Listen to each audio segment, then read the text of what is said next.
things. Cloudy skies here in Birmingham. Weather is held off. Let's get it on. Our second game of the final week of the UFL regular season. Playoff spot on the line for Birmingham. Houston will start with the rock, and it's Caden Davis from a couple of steps inside his end zone. And Davis nimble-footed and finding his way to the 33-yard line. And that is where John Rice Plumlee will take over, making his first start since December 22nd, 2023 for UCF in the Gasparilla Bowl. Well, it was a bit of a struggle last week, going 11 of 21 with an interception. The thing that they need to do is figure out pass concepts that he's comfortable with early. And then how do you get his legs involved? Because he is a superior athlete at the quarterback position, former dual sport player at UCF, been in NFL camps as a wide receiver, so he is a dangerous runner when he decides to tuck it. Not even on the roster when these two teams played in week number 2, when it was a thrilling comeback win for the Houston Gamblers. Jalen White, a tailback, takes it through the left side for a modest gain on first down. It's a Houston backfield playing without Marcus Yarns. He has 2 of the 3 best rushing games in the UFL this season. A healthy scratch, though, for the Gamblers. The question is, how did they create explosive plays today for Houston? Marcus Yarns was that just by handing him the ball. So they're going to have to find some creative ways to get chunk plays.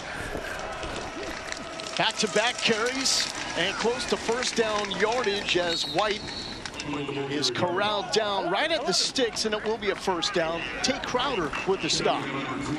Already, Roddy, I love what Eric Price is doing. Tempo, but it's a controlled tempo. First and second down production is going to be imperative for the Houston Gamblers today to keep them out of third and long situations where we seen last week John Rice Plumlee did not have success.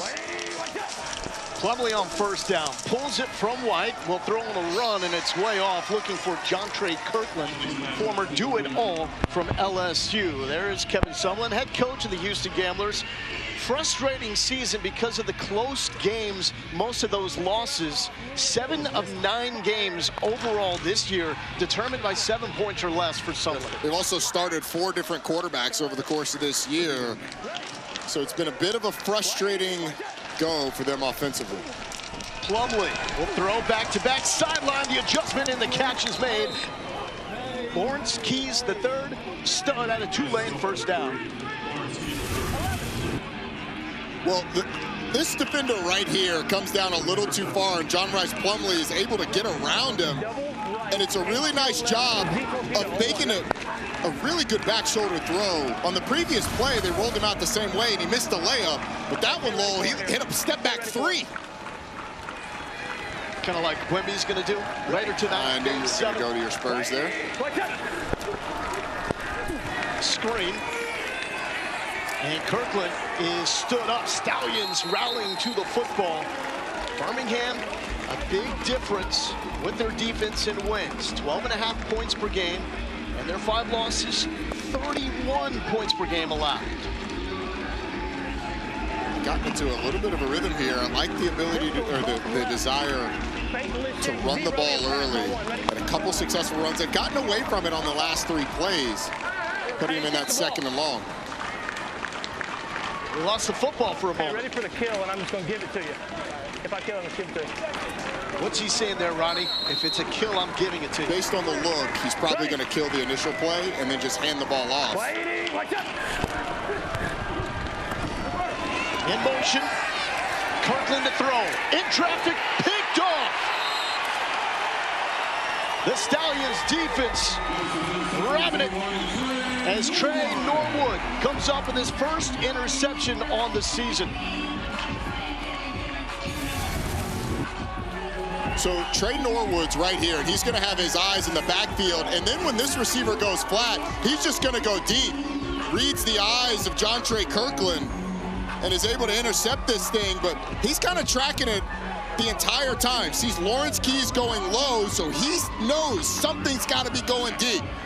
He's able to retreat and get the interception, and what started out as a promising drive offensively ended in an interception. Eric Price, the offensive coordinator for Houston, actually told us he feels a little bit snake bitten when they call trick plays. Well, that was an example of it. Second interception little too early in the game for the trick play, in my opinion. So turning it over to Dorian Thompson-Robinson. His first play last week was picked off, so the Stallions keeping it on the ground with Tyrion Davis-Price. Cole. Got Trey Norwood picked off that pass. You had to be thinking something with John Trey Kirkland based on the changes in the offense the last few weeks. Man, it's one of those type of things. Last week, regular season, nothing to lose. Got to be alert for all trick plays and whatnot. They try to do a reverse pass. Just playing assignment football, reading my keys, trying to go make a play when the ball's in the air. Thanks, Trey. Absolutely, thank you. It's a Houston team that has had to get more creative because of the revolving door at quarterback. DTR looking to his right, coming back left, nearly lost the football. Second time he does. Still alive, then it's batted down. But DTR avoids an absolute disaster for the second straight week. I mean, we've seen it before. They're trying to set up a screen to the left side, and Dorian Thompson-Robinson is really, really lucky. They're trying to set the screen up to the left side, but as he retreats, just loses the ball. It's like Jameis Winston in the playoffs against Oregon back in 2014, 2015. Ball just flies out of his hand. He's lucky it didn't go out of the back of the end zone. A wild loss last week against last place Columbus for these Stallions. Looking for the middle of the field, and that's complete to J. Don Mickens, the second leading receiver in the UFL. First down. Yeah, good job, man. It's like in 2 plays, sort of the Dorian Thompson-Robinson experience. You get the Bad News Bears play the play before, and he gets out of it. And then on that play, delivers an accurate ball right to the inside shoulder of the receiver, and they're able to get the first down. Mickens closing in on only the 4th 600-yard receiving season in UFL history. Thompson-Robinson back to the middle of the field. That's Deion Kane out of Clemson, former national champ, about 5 yards. We got double right off, 2 ISO, Z glance, alert, safe, 4 dog. Double right off, 2 ISO, Z glance, alert, safe, 5 dog. Alert, safe, 5 dog, don't worry. You hear that Z glance? That's a 5-step post. So be alert for that Z glance. Yeah, we're good, we're good. That safe dog is an alert for split zone, too, and they run it a little bit differently depending on the look. What's that?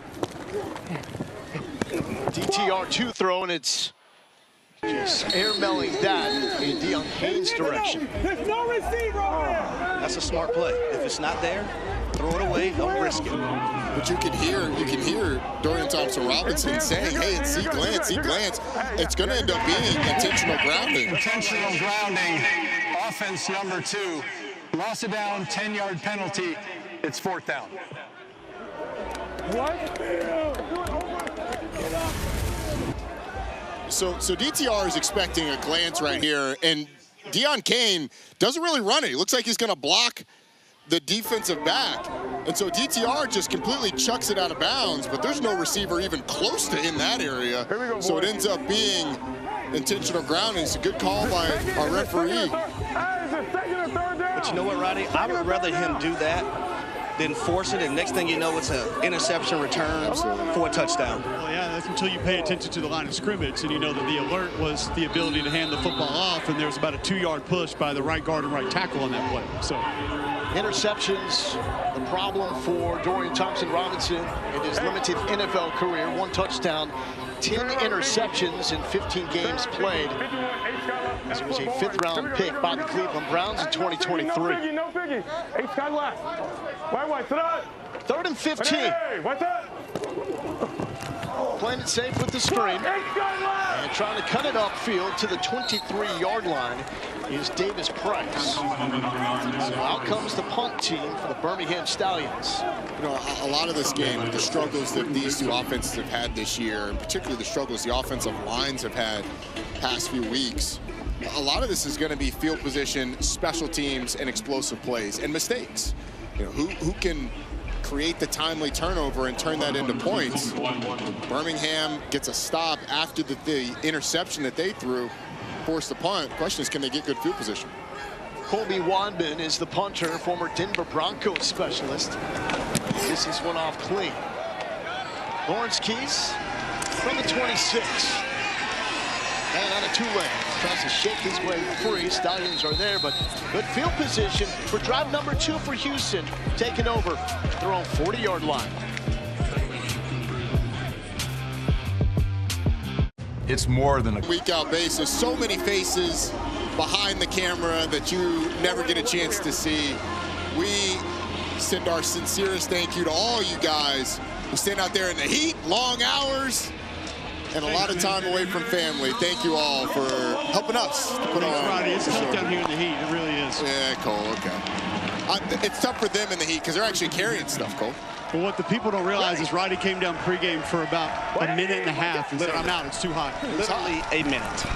White tries to shake free from a tackle in the backfield, successfully does that, picks up about 2 yards. So Bell Cow out of Georgia Southern, he was one of the top playmakers for Clay Helton at that program. That zone scheme's been real successful for Houston the last few weeks, and Kevin Shearer, defensive coordinator, told me expect more shade nose, 2-eye up front defensively to try to take away how flat this Houston offense runs that play specifically. Kirk Merritt now joining Jalen White in the backfield on each side of John Rice Plumlee. Plumlee will roll and throw short in between White and Caden Davis. 11. Leave Kirk. I want Kirk. Let's go Harry on this one. So pistol snug right. Flash 20. Pistol snug right. Flash 22 Harry. They were confused there. They should switch. Hear them adjusting things with the receivers. I wonder how aggressive they're going to be here with that. Houston needs 8. And they get that and more. Kirkland with the response after throwing the interception. Picks up his second catch, first down. That's a little curl flat concept. You get the curl here out of Kirkland and then the flat from the Cam Sutton, the tight end. And John Rice Plumlee reads it well, delivers an accurate ball. And it seemed like every other throw for Plumlee has been off, but that one was certainly on. Plumlee keeps, tries to get the edge, does get the edge, and tippy-toeing out at the 35-yard line. That is his game. And Tate Crowder's a linebacker that runs really well, but you can see just how explosive John Rice Plumlee is. And we've seen what the game plan has been so far. Play action, get John Rice Plumlee out of the pocket with some easy reads. You see the zone read there, some RPO stuff. At 6 feet tall, listed, it's tough sometimes for him to see those routes that are developing over the middle. So we're getting him out of the pocket a decent amount. Plumlee into traffic and caught for a 4-yard pickup. Kevin Shearer, the defensive coordinator for the Birmingham Stallions, former DC at Georgia Tech. Stay nickel, stay nickel. Blitz check, blitz check. Backers go, backers go. Backers go. Backers go. Walk out, Tay. Walk out, Tay.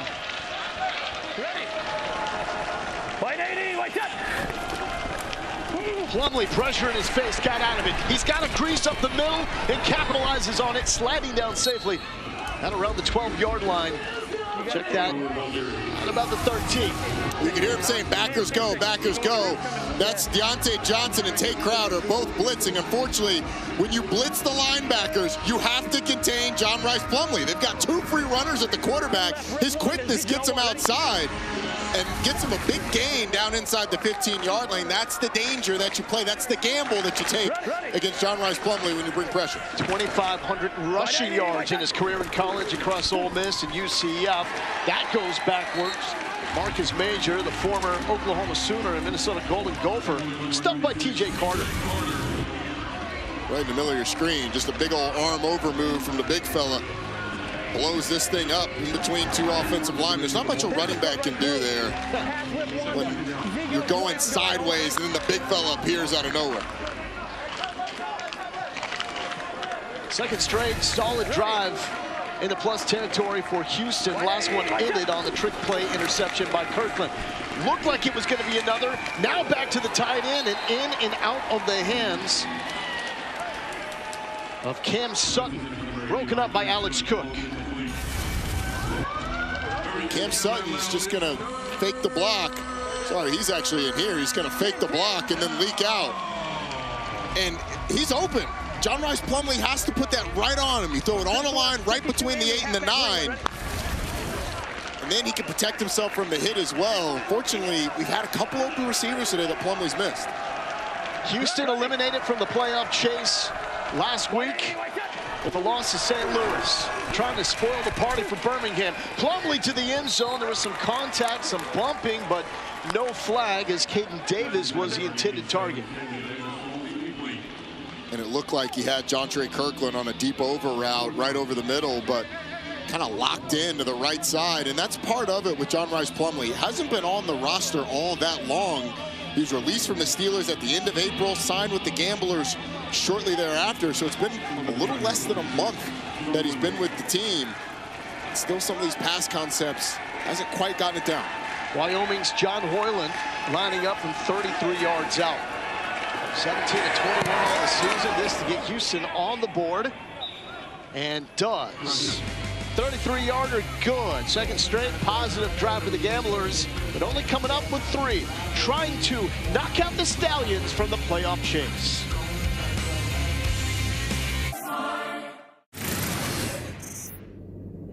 Too much sauce, yeah. Too much sauce, yeah. How long did that take you to make? 15 minutes. I had to make sure it was structurally right. I'm moving, I'm running, and I can be able to run and go. The question is, has AJ seen it yet? AJ seen it. He already put the eyes on me, but he act like he don't see it. He's acting calm right now, and he got to do what he's supposed to do. I'll be the energy for him. Right now, he's head coach mode right now. Most people would say you can't pull this off unless you're the best receiver in the league. I'm the best receiver in the league, and the NFL should go ahead and bring the 32-year-old dude back. Appreciate you. Appreciate you. Jadon Mickens, gotta love it. Played at UW under Steve Sarkisian and Chris Peterson. So he's been around a while. He mentioned his age, he's 32 years old. Maybe he's not gonna be a starter in the NFL, but hoping to at least get an invite to a camp. Yeah, look, if anybody deserves it in this league, I certainly think he's one of those guys that does. You can hear the energy and the passion for playing, and also the fashion statements that he and Cole Kublik are making. Pretty impressive. Deon Cain, no one in front of him. The flag is down. Cain will make it into the end zone for the kick return touchdown, 96 yards pending the hanky. During the return, holding receiving team number 17. You good with this flag? It's right at the 4. It needs to move a couple yards up. Up towards you. Towards you. Okay. Number was 17. During the return, holding receiving team number 17. 10-yard penalty from the spot of the foul. It's 1st and 10. That's against Marlon Williams, receiver out of UCF.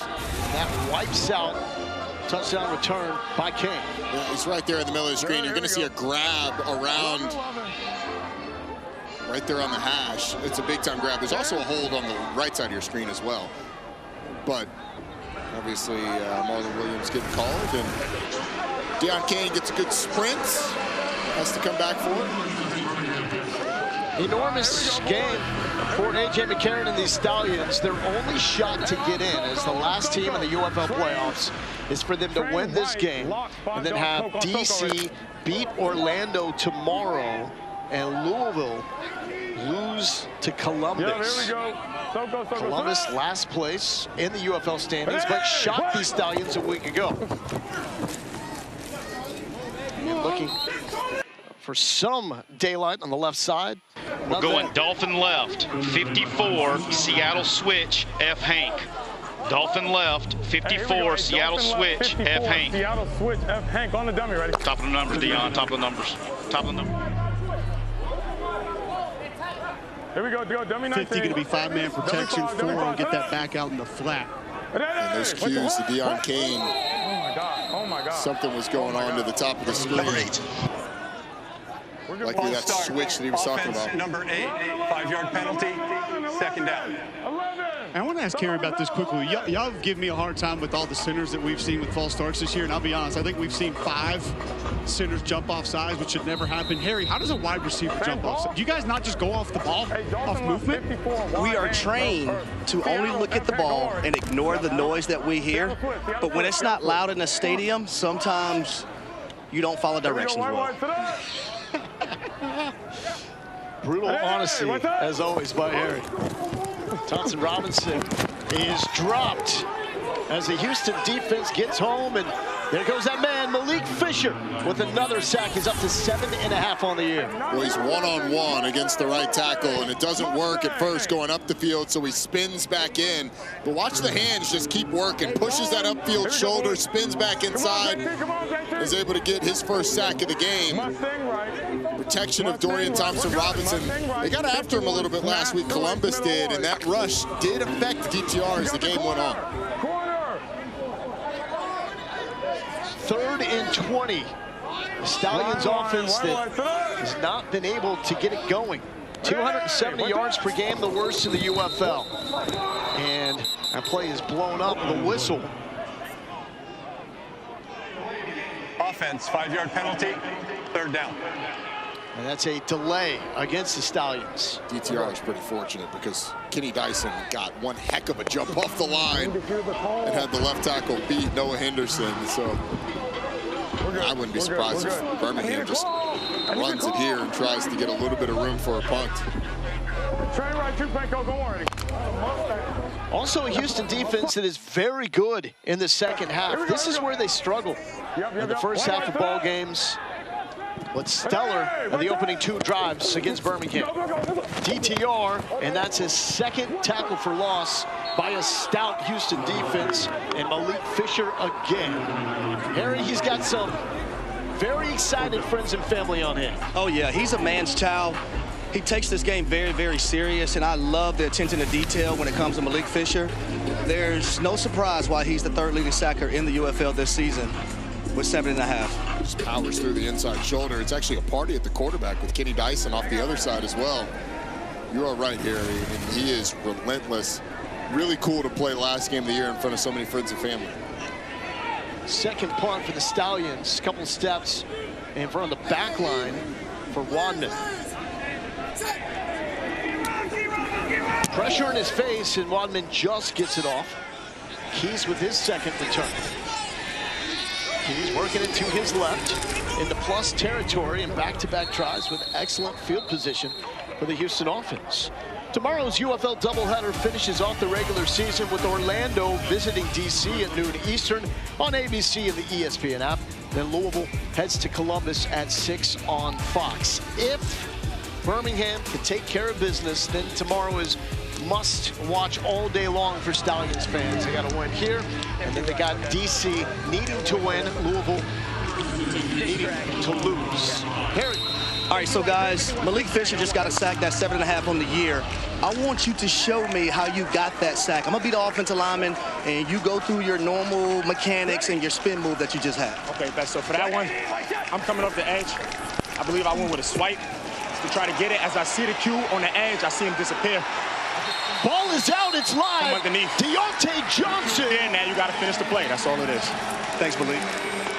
Now they're saying incomplete pass as there was no signal as Johnson scooped that up and rumbled towards the end zone. I think it's wise to let that play go. I initially thought it might have slipped out. We sort of had a tuck rule situation, but John Rice Plumlee, it looks like he's going to get away with this. His arm clearly going forward. He's not trying to bring the ball back in. It does come out of his hand as that arm's going forward. But very, very dangerous. We've seen both these quarterbacks have the ball slip out of their hands. I don't know if he changed his mind as he was throwing it or if he was actually trying to bring it back in, but either way, he gets away with it. Plumlee standing on the 50 and all sorts of movement up front. Slop fest. Hey, tell EP to stop talking. Tell EP to stop talking. EP is offensive coordinator Eric Price. Offense, number 65. 5-yard penalty, 2nd down. And look, in the UFL, that in-helmet communication goes right up until the snap. Like, he can keep going as long as he wants. But Part of having a quarterback as making his first start is learning how he likes that communication to happen. John Rice Plumlee getting a little too much chatter in his ear at the line of scrimmage.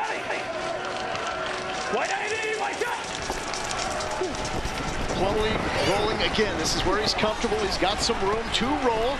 And man, he can cook and get up to top speed in a blur. Sliding down at the 30-yard line. 20-yard pickup for John Rice Plumlee. Well, the defensive end goes inside and they bring a blitz. And so there's nobody out here to contend with John Rice Plumlee, who just has plenty of time to diagnose what's going on. And then look at all the room for John Rice Plumlee once he gets outside of the pocket. Houston's game plan of getting him out on the edges of the defense has really been working well in the first half. Another successful first quarter drive for the Houston Gamblers, trying to spoil the playoff party for Birmingham. We've reached the end of the one. Gamblers 3, Stallions nothing. Here in Magic City, and some of it unconventional. Jonte Kirkland on the opening drive of the Gamblers threw an interception, his second of the season. Plumlee has been good on the ground, shaky through the air. And DTR, it's been a mixed bag as Birmingham's deepest drive through 2 drives, their own 26-yard line.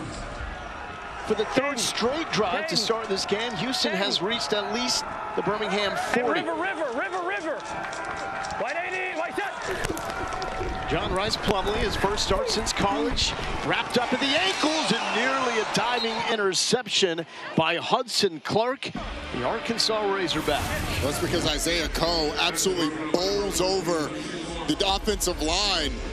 Just completely dominates the left guard, Victor Kern, and he's grabbing the foot of John Rice Plumlee, who can just hope to throw a ball on the outside to try and get one-on-one. Underthrows it. Fortunate that it wasn't caught. White 80, white shot. On the ground for a few yards is Jalen White. Set up third down.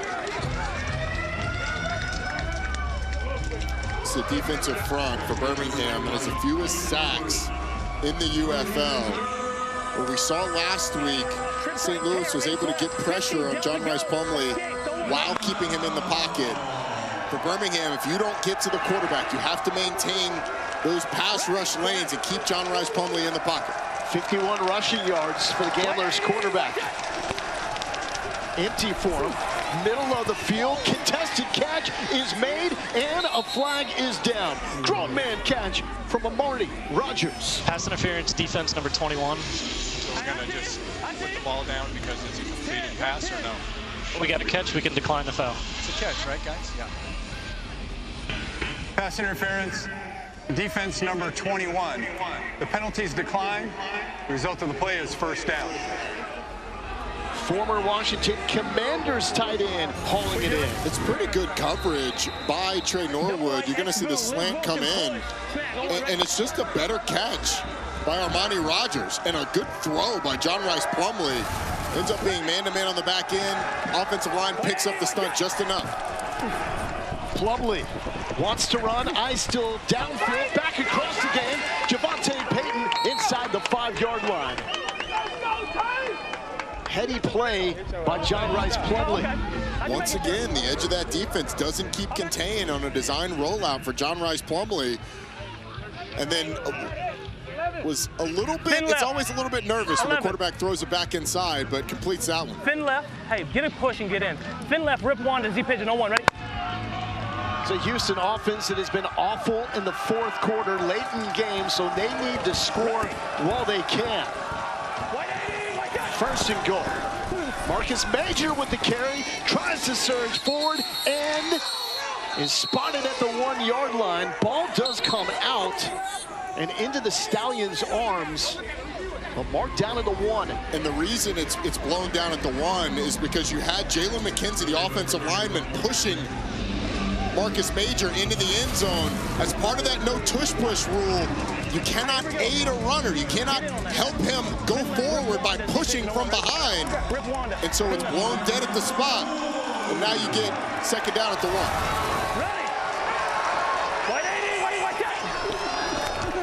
Major lost his footing, got it back. Touchdown, Houston.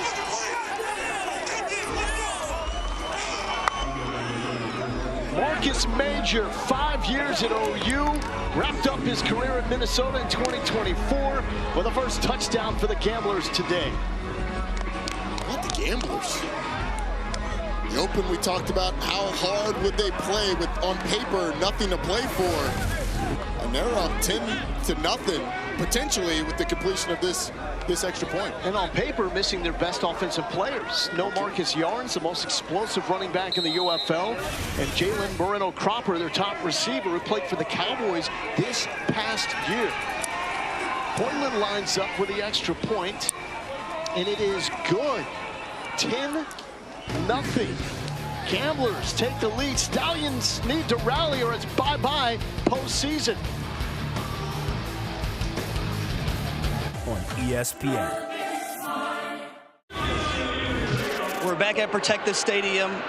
I'm in the section with the Fisher family, here to support Malik Fisher.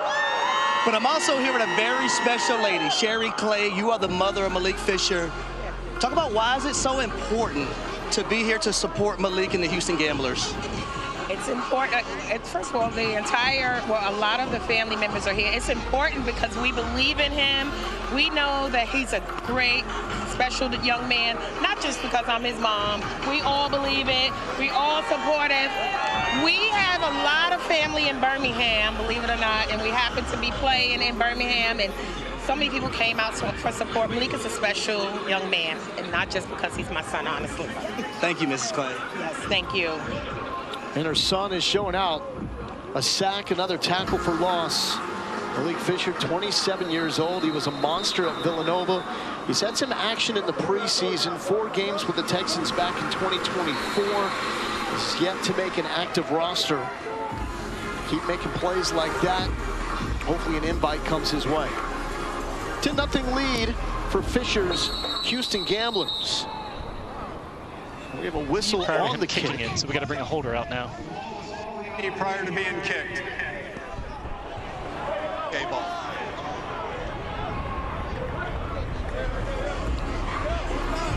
So an ill-timed tip over of the football. And here comes the holder. The triumphant run onto the field for Mike Rivers.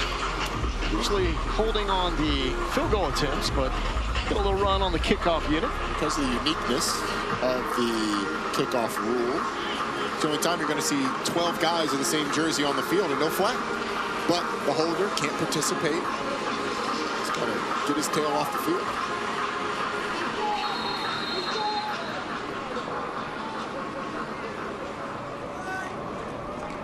Attempt number 2 is off, and it's a short kick. Will it make the 20? Looks like it just barely did.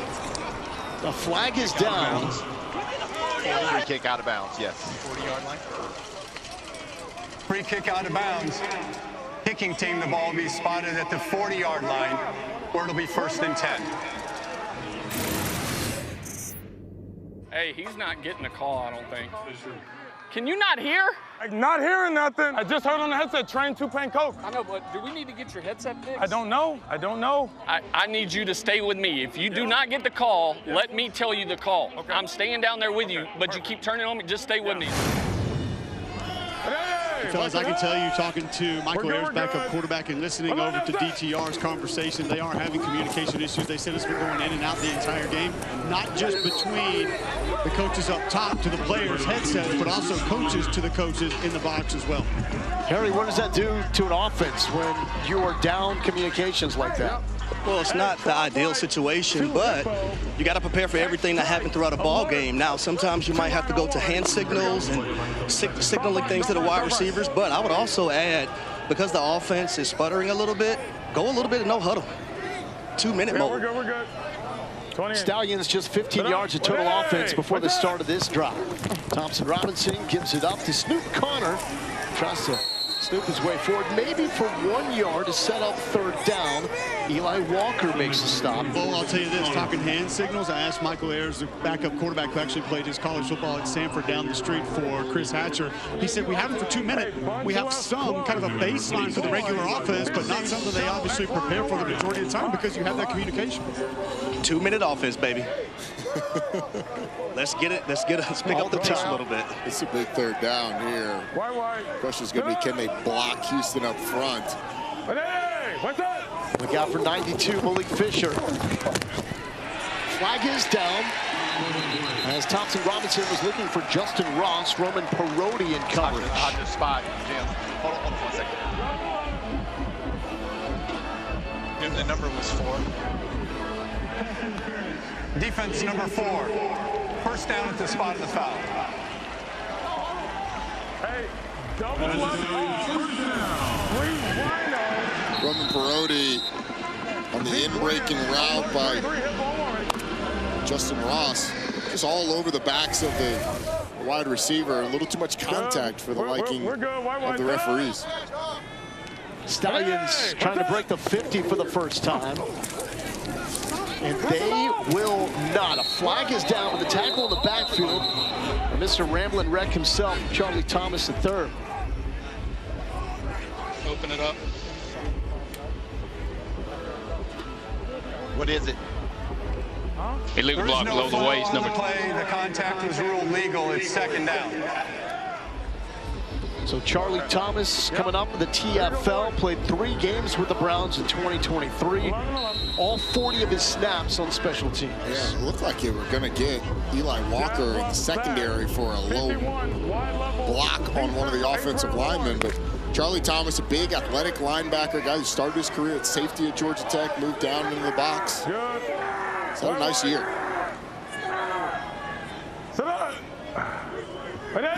What's up? Deion Kane, the receiver, in motion.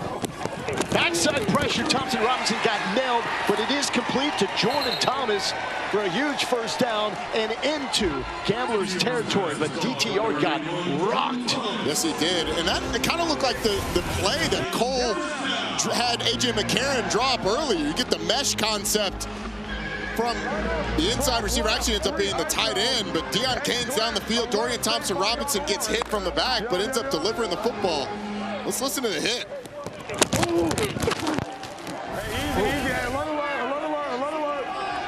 That hurts just to listen to that.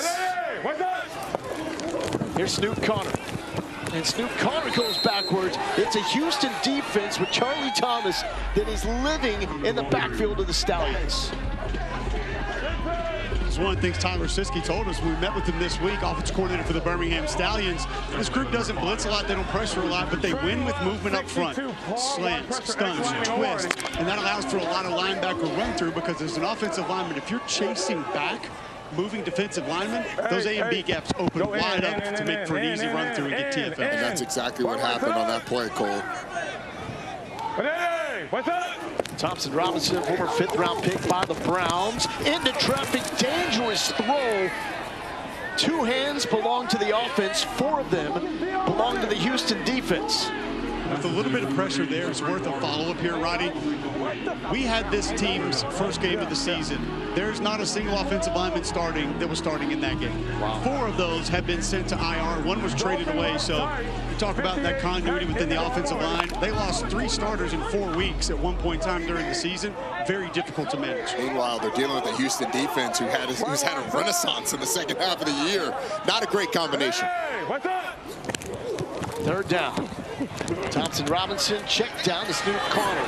And Connor gets blasted from behind. Never giving up on a play is Malik Fisher. This ends up being a really good tandem rush by the left side of the defensive line as we got a man down.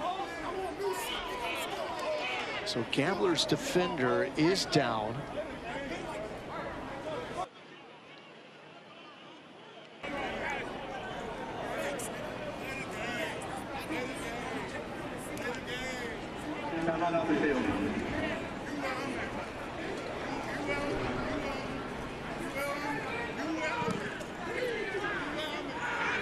So still trying to find The jersey number of the Gamblers defender, it is 55. St. Louis is in, DC is in. Last spot coming down between Birmingham and Louisville. The only way the Stallions can get in is to at least win this game. So this is a critical 53-yard field goal for Anders Carlson, former Packers draft pick out of Auburn. Into the wind. And that is wide to the right, no good. Struggles continue for Birmingham. Struggles for Anders Carlson, frustrating for Birmingham, but what a play by our guy Cole Kublik under the goalpost, catching it one-handed. If there was anything good that came out of that play, it's Cole's hands. It's a win. We'll take it. Just like no big deal. I love it. Out like you've been there before. There's Cole catching. He's going to pop up just at the bottom towards the left of your screen, one-handed. Oh, yeah. Oh, wow, Cole. I like the mechanics, my man. I mean, that's not even using the body. That's just...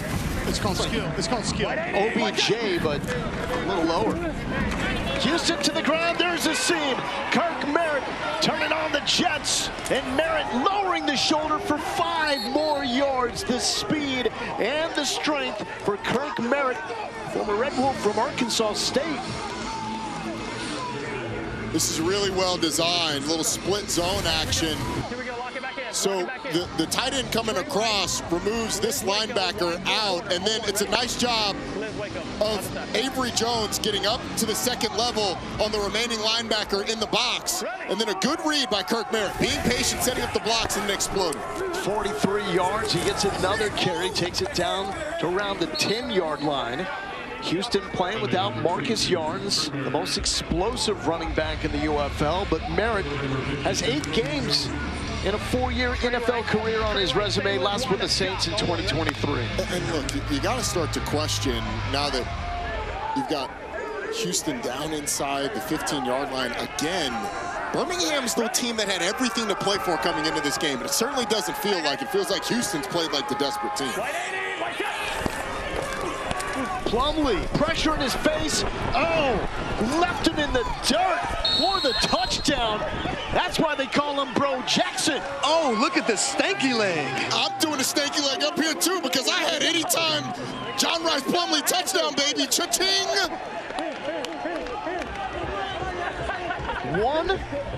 1-on-1, and Plumlee broke him down and one mixtape style. I mean, this is the danger. I mean, you got to get a couple blitzes off the edge, but one-on-one with John Rice Plumlee, and once again, he's able to break contain of the defense. We've seen this over and over and over.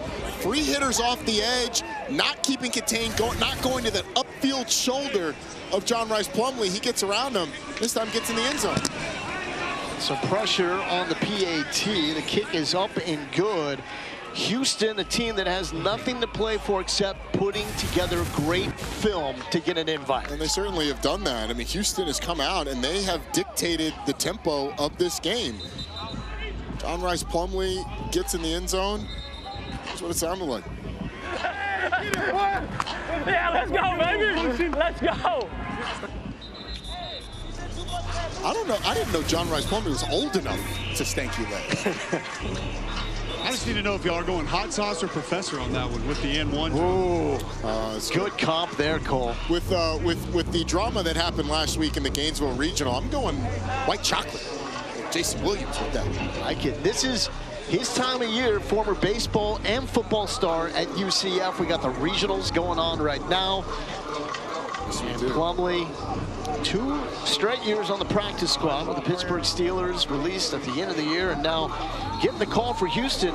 They've had 5 different players that have thrown passes for them this season. If you include Jontre Kirkland, there's been that much turnover at the quarterback spot. Here's Barber, and Barber tripped up the 25-yard line. Harry. I'm here with quarterback John Rice Plumlee. 4 rushes, 62 yards, and a touchdown. What did you see on that last touchdown run? Check to a pass. Post-snap, they gave us something else, and then it was just improvisation. And is that even a word? I improvised, and then found a way in the end zone. Birmingham, they're having a hard time containing you at the quarterback position. Why do you think that is? I think that's a compliment to everybody else, right? Offensive line giving us a push, running backs are a threat to run the ball. We got guys on the outside that are scary when they're catching balls, and so a quarterback can't have success, especially in the running game, I don't think, unless you have weapons around him that's scary. So last week, Major Burns told me you look like Garrett Nussmeier. Smile, man, because you don't run like Garrett Nussmeier. You run like John Rice Plumlee. No, I appreciate that. Thank you so much. Thanks, bud. Thanks so much. God bless. Ball is out. Was it a catch? Houston is acting like it is. They pick it up, and Marvin Mooney is in for the touchdown. There's a flag down at the goal line.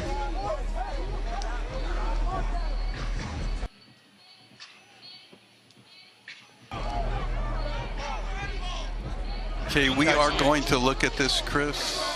Yeah, I couldn't just see change it to incomplete. Change it to incomplete.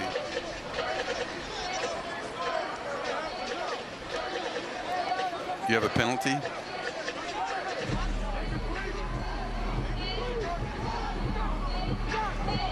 Defense. By 72. Yes, after the play. The play has been reviewed. The pass is incomplete. After the play, personal foul. Defense number 72. 15-yard penalty, automatic first down. So let's start the beginning, the breakup. This is Eugene Asante. And it's a incomplete after the breakup. Yeah, I mean, the ball's being bobbled the whole time. It's never firmly controlled, so it's a good overturn. But you get, on the back end, a blindside block. You get 72, Kion Barnes, who's going to end up blindsiding Noah Johnson, the center. It's a little bit hard because if that ball had been called incomplete, then the penalty never happens. But you can't do that, so it ends up being called. Thompson Robinson flush, tries to cut it back, nowhere to go. Malik Fisher is all over the field. Omnipresent.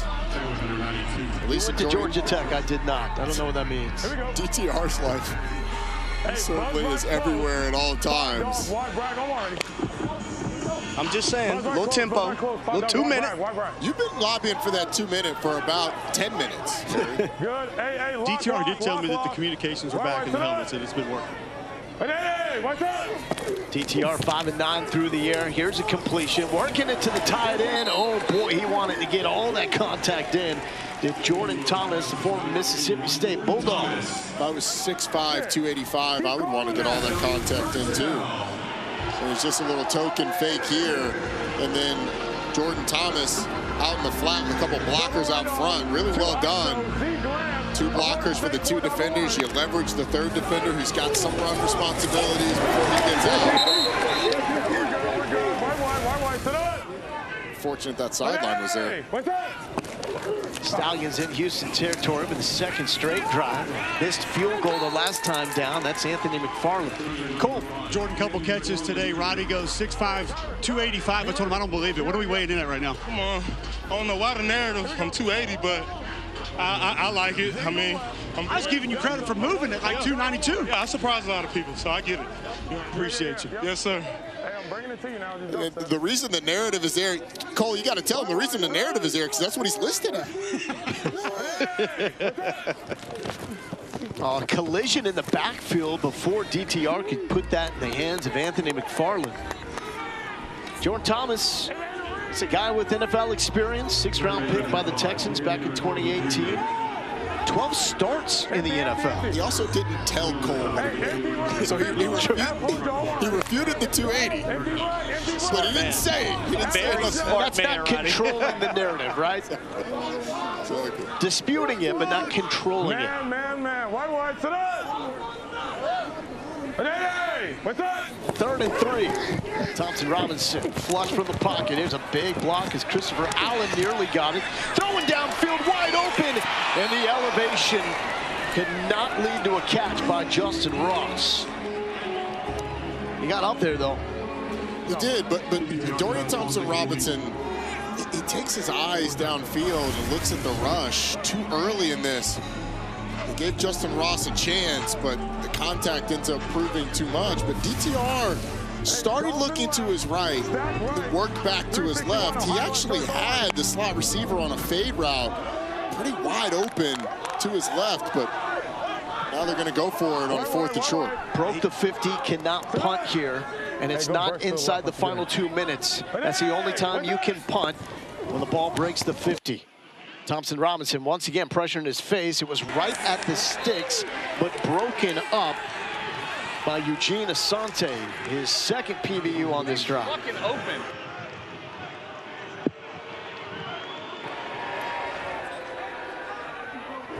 Hey, Mick's open.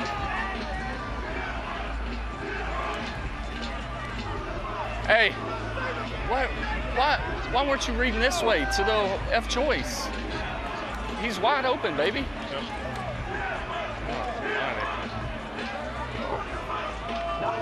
It's talking about Jadon Mickens, the 2nd leading receiver in the UFL, who stuck on 1 catch for 8 yards. So, Lo, I will also say Jaden Mickens was open on the 3rd down and also open on the 4th down. If you call F choice, you're calling it so he can throw the F choice. And the challenge flag is out by A.J. McCarron. Yeah, I hear this. I kind of expected it to come. Pass He's all over his back. On the running back, number 19. I'm looking at a couple different shots here. So we're talking about number 19 against number 5.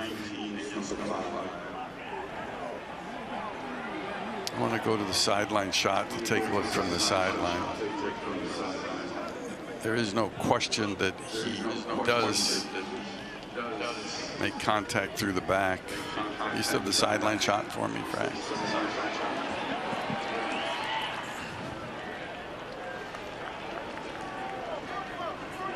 Well, he gets his arm wrapped around the waist and pull. I think I'm going to go with my first notion when I said if they challenge this, I think I have to make it pass interference. And I'm going to make it pass interference. Spot is going to be the 30. Go ahead, Frank. No, the pass interference. So 37-yard line. The 37-yard line.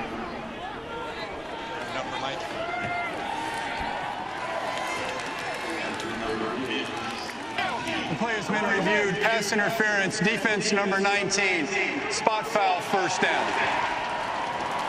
Robbie, I love the fact that they play that sequence inside the stadium for fans to listen to as well. You can hear the crowd go wild when Mike Pereira said that it was going to be made pass interference.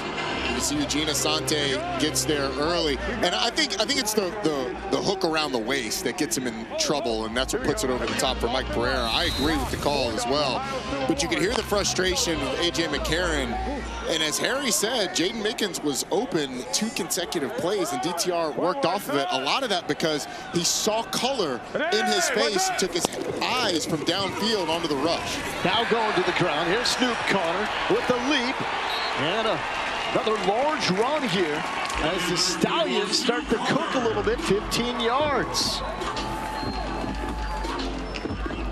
Nice job pressing the line of scrimmage by Snoop Connor, getting up really close to the guard and tackle before he breaks that outside.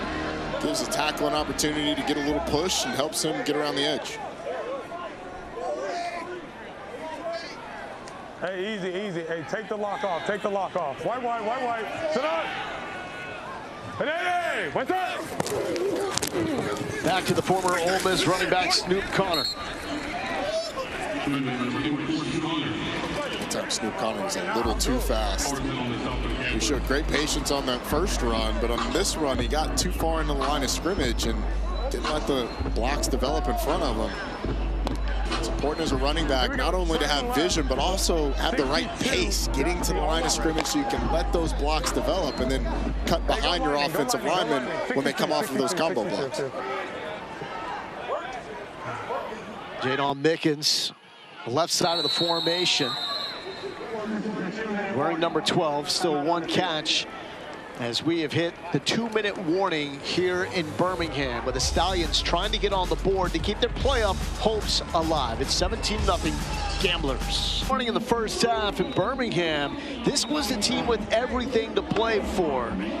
3 dominoes needed to fall for the Stallions to claim the last spot in the UFL playoffs. The first one seemed like it would be the obvious one and the most likely, a win against a Houston team that has been struggling. They would also need DC to win, Louisville to lose, yet 17-0 deficit against the Gamblers. In order for the whole line of dominoes to fall, you have to flick that first domino, and it's felt like Birmingham has been trying to flick it and just missing the first domino. They're down by 3 scores. Well, 2 scores if they go for a 3-point conversion, but a false start, which is about how the day's going. This is going to fire up Cole. False start. Offense number 69. 5-yard penalty. Second down. Come on. We got big plays here, boys. I mean, listen, I understand you're coming out of a timeout. You're obviously trying to get a jump on these edge rushers that have had success. No. That probably sums it up better. Yeah, he said it in the huddle, Cole. That means follow directions the first time I say it, dog it. In so many words. Yep. Hey, dip. Jabri, you're through. White, sit up. Hey, what's up? Dorian Thompson-Robinson facing the rush and sacked again. Kenny Dyson. And the Gamblers' defensive front has taken over this game.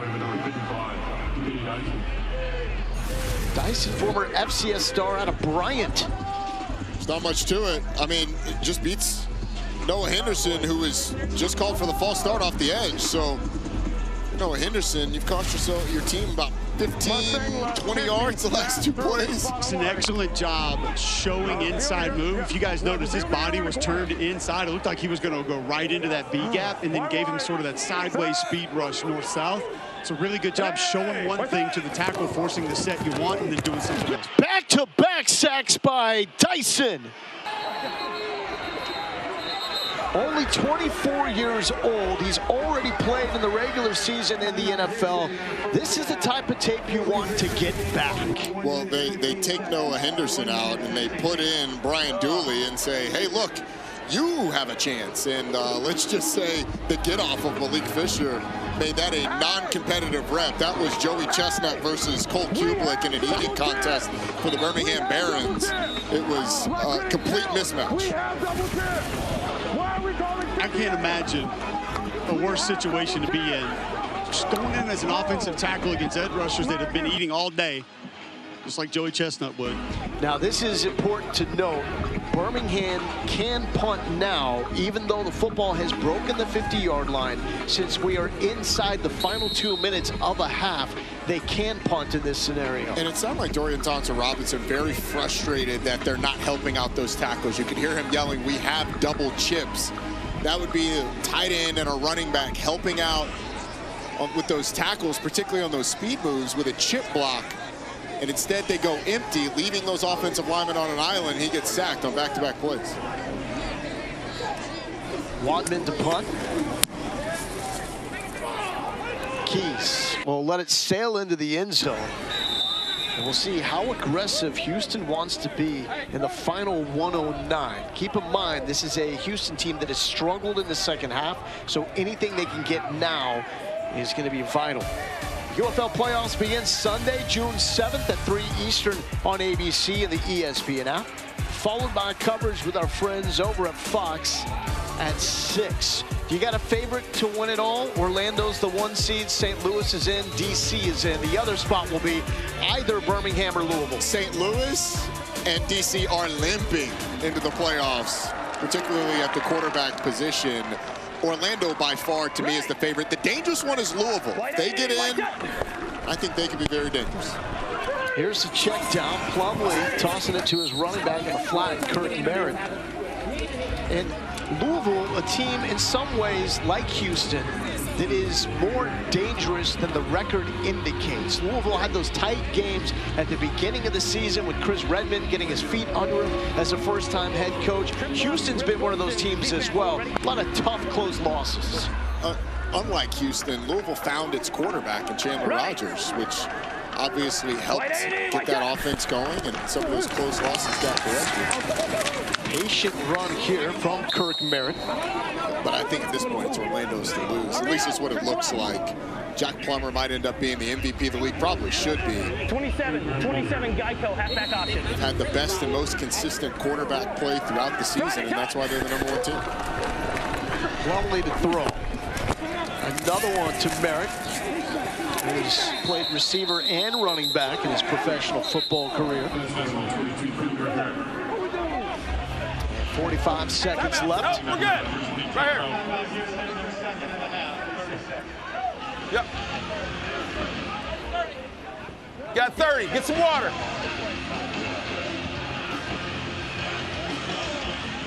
Good.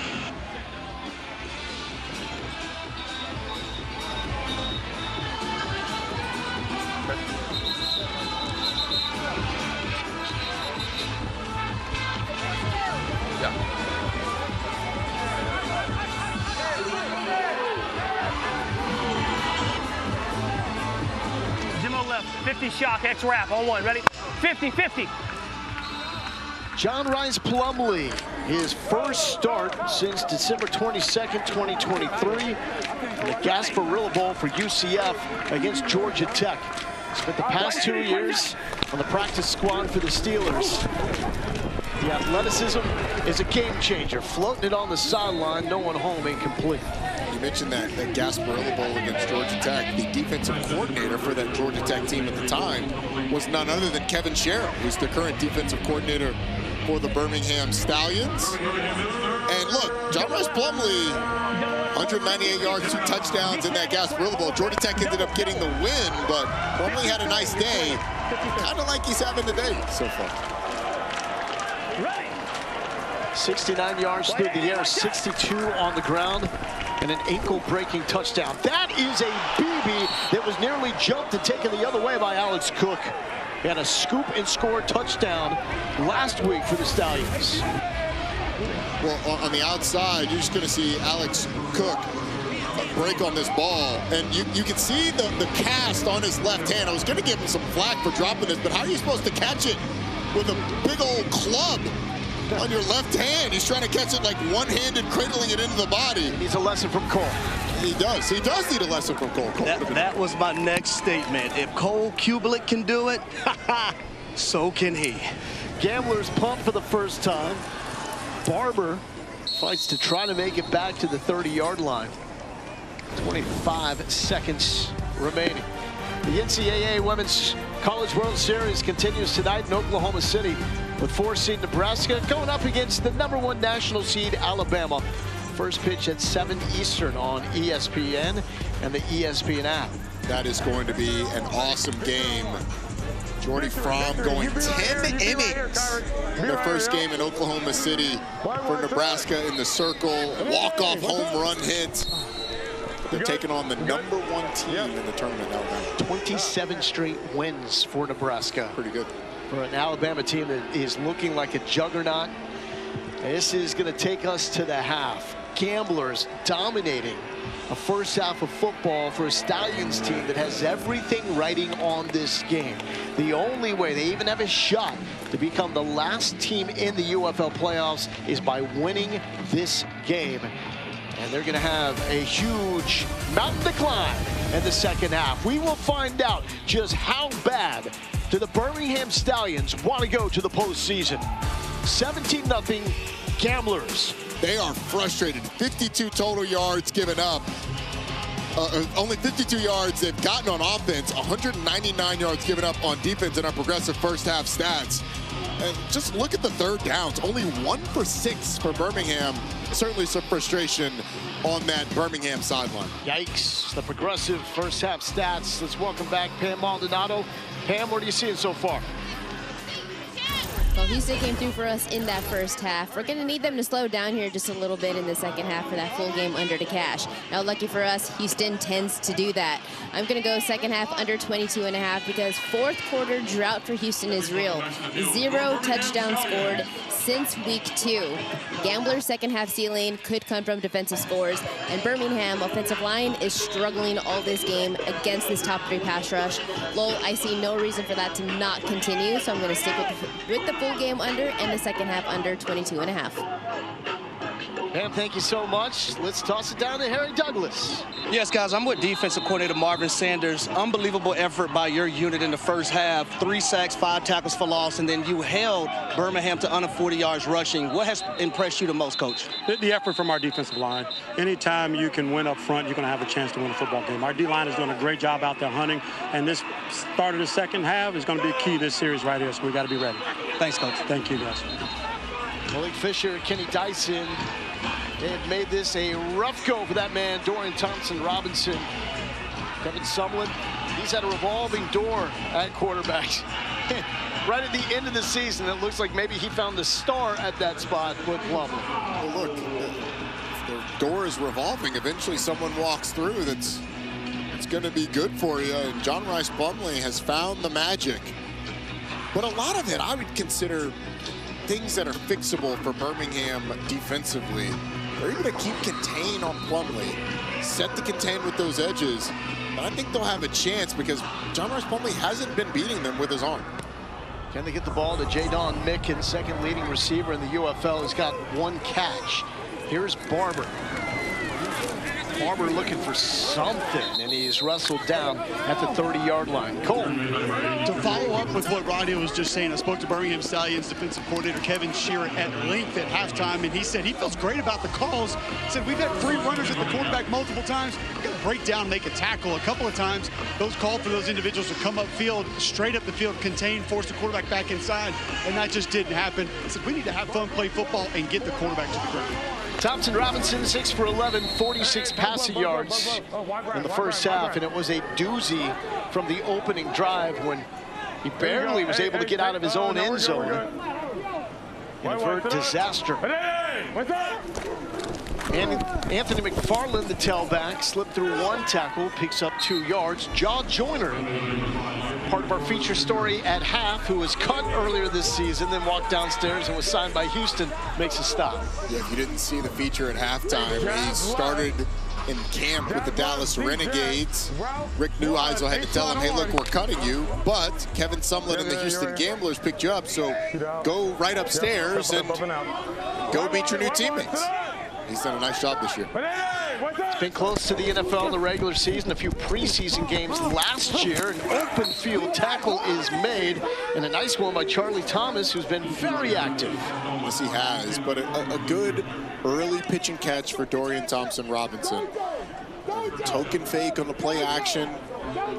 Get him outside the pocket. Charlie Thomas has certainly been all over the place, but it's good for Dorian Thompson-Robinson to see the ball go through the basket, if you will, by completing a pass. Needs 4 here. Here we go. Hey, easy. Hey, alert. Houston with its biggest halftime lead in its UFL history. Stallions looking for something. DTR flushed. He floats it. No one home. And it's going to set up a 4th down. Look, that was a great job by the secondary of the Houston Gamblers. Man coverage, pass things off, communicated very, very well. Great job by them getting off the field. But this route was actually wide open, and it looks like Justin Ross just slipped. It's that drag return where he's going to go in like he's going to go across the field in a mesh concept and then wheel back out to the corner. That route was open, but Ross just loses his footing in the middle of the field. Colby Wadman punting for the 4th time for the Stallions. Houston has been able to take advantage of great field position all afternoon long. This even takes a Houston bounce back to the 33-yard line. And I would ask you guys, because of the offense of Birmingham, you guys think at some point they should go tempo? You've been lobbying for it all day long, Harry. I mean, honestly, if nothing else has worked. Yeah, yes. nothing else has worked. So I agree with you. Yeah, just, I mean, and I think you could, not only, you mentioned this earlier in the game, Harry, simplify the defense of Houston, but also if you get into that tempo, maybe you get fatigued to play a part. You can get Dorian Thompson-Robinson in the run game as well. Caden Davis in motion. Plumlee going his direction. Back to Davis. Davis turns the corner. And first play, first down to the former D2 star from Northwest Missouri State. Now, we'll also say this. It's not like some of the things Birmingham has called offensively that it's not working. It's just not getting executed. So go to something else. Plumlee shakes his way free of another pressure situation, and he's hit as he slides, but no flag. It does break the 50. And this is exactly what Cole was talking about in his discussion with Kevin Shearer. They have a guy for the quarterback on that play. I mean, it's one-on-one quarterback and defensive end, and John Rice Plumlee makes a miss and is able to get outside the pocket. Another call that Birmingham would feel really good about, but it ends up in a positive gain for Houston because Kobe Jones isn't able to bring down the quarterback. Plumlee has 193 kick return yards on his resume in NFL preseason games. And he's playing quarterback, so you know the athleticism was there. That's behind Armani Rogers. And it's 3rd and 3. What are you looking for here, Roddy? I mean, I would continue to do what they've been doing. Get John Rice Plumlee on the perimeter. Give him an option either with the zone read or a fake and a rollout to run the ball and use his legs. Make them defend him correctly on the edge. Yes. I agree with you. It's going to be Jalen White. He tunnels just shy of the first down marker. And now with a no-punt scenario, since you've broken the 50, this is obvious go-for territory on 4th down. Big play, big play. Big play here. We learned last week how Kevin Soman feels about allowing the kickers to have any part in his game. So he's rooting for a 60-yarder.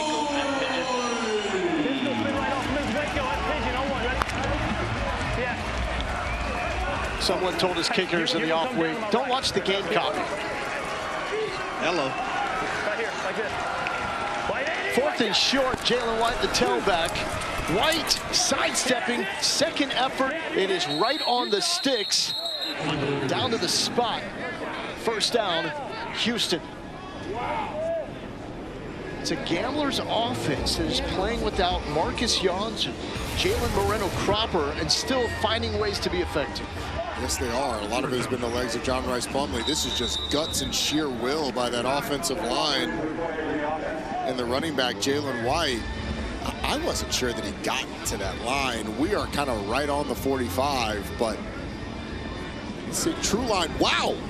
I didn't know True Line went down to tenths of an inch, 0.7 tenths of an inch. Every 0.7 inches, 7/10 of an inch. Matters, Roddy. Every 10th of an inch matters, Harry, not even the whole inch. I mean, every last one. That is still based on the spot, though. Yes. So if you wanted to challenge that spot, since it is live game action, you could challenge if you wanted to. It's so hard. But they have used that challenge already. Yeah, it's so hard when you're kind of in the pile in the scrum to move it back. I mean, you'd have to have indisputable evidence to move it back 3 inches. That was Avery Jones, left guard, lifting off the field for Houston. They're playing without their starting right guard, Gareth Warren. Ready?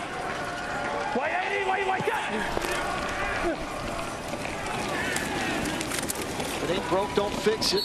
Back to Marcus Major. Harry, does it seem like Houston has simplified the offensive game plan this week? Yeah, when you have a team that can't stop the run game from your quarterback perspective and also from just your running backs, and they're not playing sound football defensively, like you mentioned, if it's not broke, don't fix it. So far right now, 17 rushes for Houston, 140 yards and 2 rushing touchdowns. So continue to go to the ground, take some of this clock off, and ended up in 3rd and short situations. So Major for 1 yard. So Harry, if you're a receiver and this is the game plan, what's it like? Well, you have to be unselfish. If it's working, then you block on the perimeter. You do your job. If it's a safety coming down in the box that you need to dig out, you go dig out that safety. So from a receiver standpoint, it's all about winning. And I get it, these guys, that you want the individual stats, but you can also get to the National Football League providing extra yards for your running back and quarterback because you're blocking downfield and taking tacklers off of the ball carrier. Houston looking for the 35 to move the chains. Plumlee, it's going to be close. Oh! He goes airborne for the first down. John Rice Plumlee showing the vert. My goodness. They actually have a spy for him here. It's Deontay Johnson, but he gets caught on this side of the line, and Plumlee just escapes that way. So if you're going to spy the quarterback, you got to get him squared up. Stay on one side of the line, favoring it and not be able to get over there when the quarterback scrambles the other way. And then how about the fearlessness of John Rice Plumlee going vertical? That's picked up, taken the other way. Alex Cook will try to outrace Plumlee. Plumlee got stiff armed. Touchdown, Birmingham. Alex Cook with the defensive score for the second straight week. And was that the spark the Stallions needed to keep the postseason hopes alive?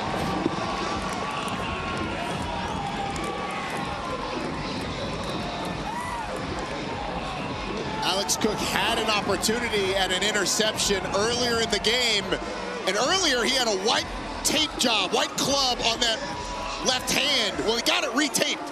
And that tape must be stickier, more sticky, because he's able to not only catch the football, he uses the club to stiff arm John Rice Plumlee and takes it to the house. Finally, Birmingham has a jolt of energy. He had a conversation with Cole in the locker room at halftime. He had to. What a play. Great play. Last played in the NFL back in 2023 with the Panthers. 27 years old. Those are the plays you want to put on tape to help your chances of getting back. Alex Cook starts on one hash, breaks outside of the other for the pick six. He wasn't happy with the pick. He stiff arms the quarterback in the neck. Gets it in. Got Stallions defensive back Alex Cook. Take me through the read on that interception for a score. When they go 4 strong, I just know they're doing RPO. I was trying to hold my look on the backside. Usually he's not looking towards the backside, he's looking to the front side. Once I see him do the RPO, just shot it. And glory to God, he allowed me to catch it with one hand. How about the retape at halftime, though? How much did that help you actually get the interception? I couldn't feel my hand, so I took all the tape off. So let's switch up the color. What's wrong with this hand? Maybe black would do me justice. Sure enough, it did. What's actually going on here? I broke my thumb 3 weeks ago. Right now, it should be healed, but club it just to protect it. Appreciate it. Great play. Appreciate it. Thank you.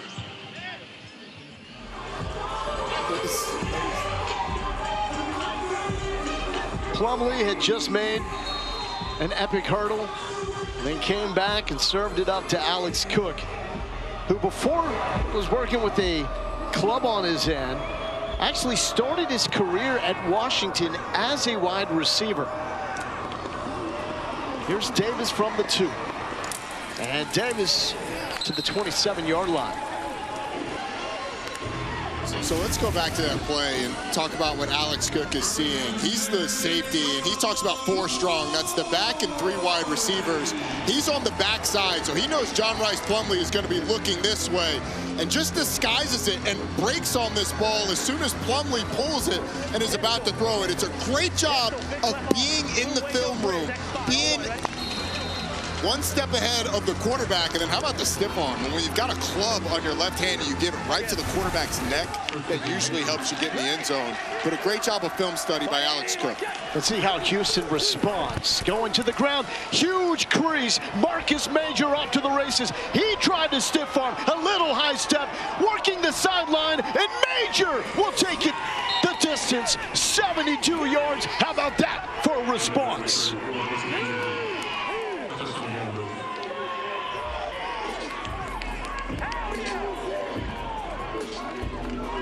The spark was short-lived.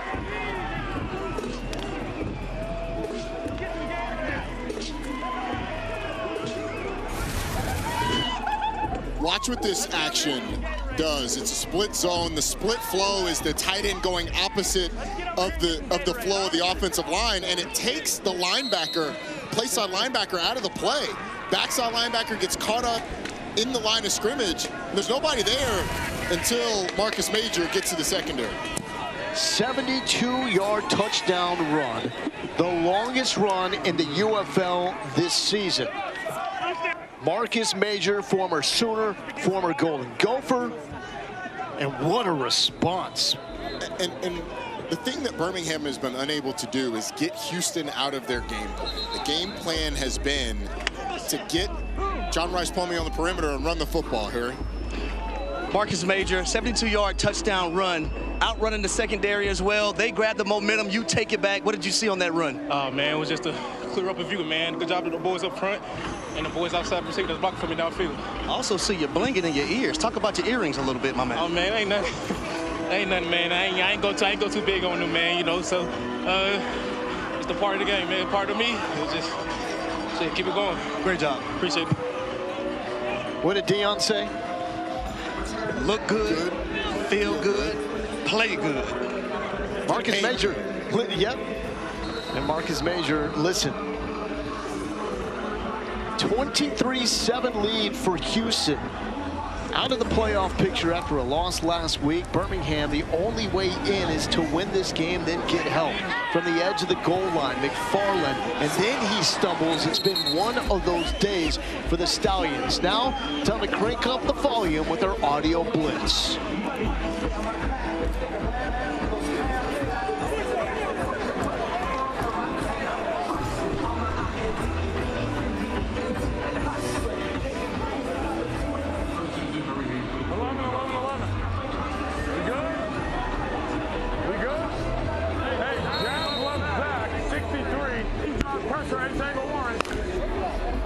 Hey, you're at the Z. You're Z drive. Zach, run. It's run. Right. Oh, it's pass first down. Left guard. It's run. RPO and run. Hey, what's up? Oh, they drop back.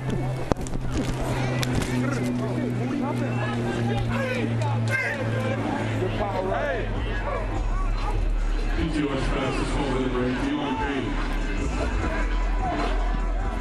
Hey, Dalton left, Dalton left. Lost, 4 dog, Ohio 201.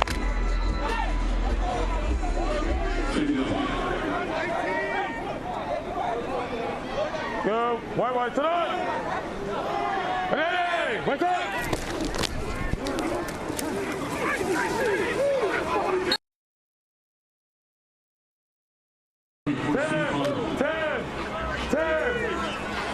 Hey, boy! Turn left. 62. Ernie's landing on the dummy. Ready? Fuck. Ernie. Shallow. What you want to do? Yep. Dummy down touch. Hey! What's the heck?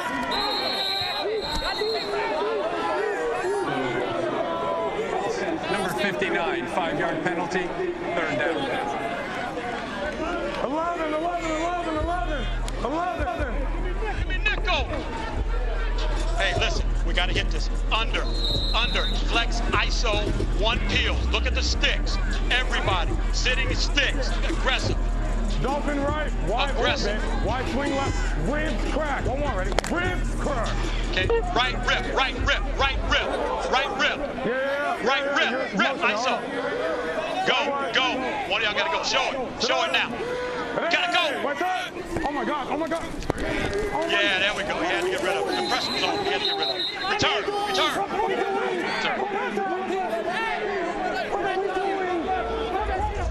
He can't.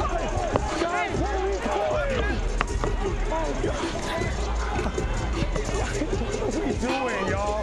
I'm trying to have fun. That is not fun football, bro. Fuck, bro. Come on. I can't even play. Like, bro, what? Oh.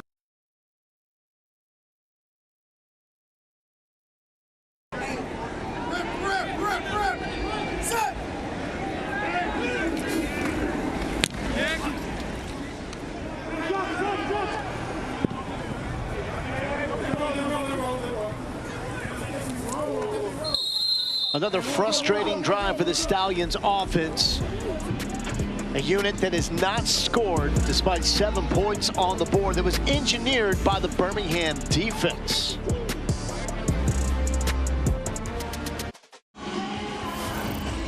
The story of the day today has been Houston's defense, and particularly the pressure they've been able to get on Dorian Thompson-Robinson. Malik Fisher with a sack. This one just counted as a tackle for loss, but it would have been whatever they wanted it to be, because you had Kenny Dyson and Malik Fisher meeting at the cornerback, and then Kenny Dyson, a couple of sacks a few drives ago. The only score of this game has been a defensive touchdown by the Birmingham Stallions. Only 65 yards of offense for Birmingham, and that Houston defense has been fantastic. 3 sacks, 2 turnovers, 5 tackles for loss. They've been the MVPs of the game. Meanwhile, for Houston offensively, it's been pretty simple. We're going to run it because you can't stop us. Merritt, Plumlee, Major, all with at least 50 rushing yards. Major and Plumlee with 77 each. And it's going to be Merritt, reverses course. Stallions defender lost his footing, gets a huge block on the edge. A flag is down as Javonte Payton. All right, we all got blindside block. Laid him out. Number 7. Personal foul, illegal blindside block. Offense number 7, 15-yard penalty. First down. That is against Payton. And Javonte Payton, I think he knows that he can't throw the block the way he does, but as the defender breaks towards the line, what is he supposed to do? He has no choice. You set a screen. You either put your back to him and just have him run into your back, but the defender's coming full speed. So basically, if he just stands there, he's going to get ran over as a wide receiver, which would not have resulted in a 15-yard penalty, and you'd have still gotten the first. But what if the receiver gets hurt, though? That's my argument with that call. Well, the other thing you can do, Harry, is you can set one of those smoke blocks where you just kind of run by him and make him slow down. I don't think you're going to change Harry's mind here. Well, the thing is, they took that block out of the game a few years ago, and there's a lot of techniques now that you see on special teams and everywhere to not blow a guy up. We've seen 2 of them in this game. That was Ryan Cooper out of Oregon State. He got the bad part of that block as NFL regular season action on his resume with the Ravens 2 years ago. Plumlee brought down at the 20. And finally, that's one of those one-on-one tackles that the Stallions had not been able to make until that one by Deontay Johnson. You can probably tell, Roddy, I'm not a fan of that last call. You're just sticking up for your receivers. I understand. But you're right, Lowell. Like, that was an open field tackle. Now, John Rice Plumlee still had a game. They're so far behind the chains that it doesn't matter all that much. But it was an open field tackle. That's positive. Looking for the little things, Roddy. Stallions need to win this game, get some help tomorrow to make the playoffs. But right now, tough sledding in a 23-7 hole against 3-6 Houston. This is a week after the Stallions lost to Columbus in a wild game. The Aviators last in the UFL standings. The thing is, it's as lopsided as this game has felt. 23-7. You look at the yardage. Houston has 310 yards to Birmingham 65. It's still only a 2-score game. Maximum 9 points in a possession. But you're down 16 now, so you don't even need that. But think about what this game could be if it weren't for that trick play with Kirkland throwing the interception on the opening drive when Houston was moving the ball. It's going to bring up 4th down and punt. Jake Peavy with the stop. Look, this is the Birmingham Stallions team that has blocked 2 kicks this year. They lead the UFL in that metric. If I'm Birmingham, why don't you send the house at this one? Try and block and see if you can get another spark and create something on special teams. Your defense has scored. Yeah. Your offense is not. How about the 3rd phase of the game?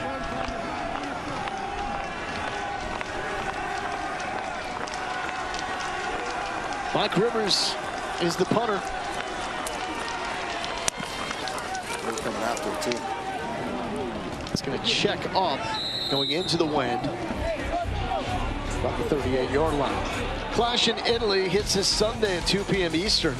Catch the first hour live on ESPN. And stream the entire event on the ESPN app with an ESPN Unlimited plan. So a lot of great former football players that have turned into megastars in the wrestling biz. Steve Austin was a heck of a player at North Texas.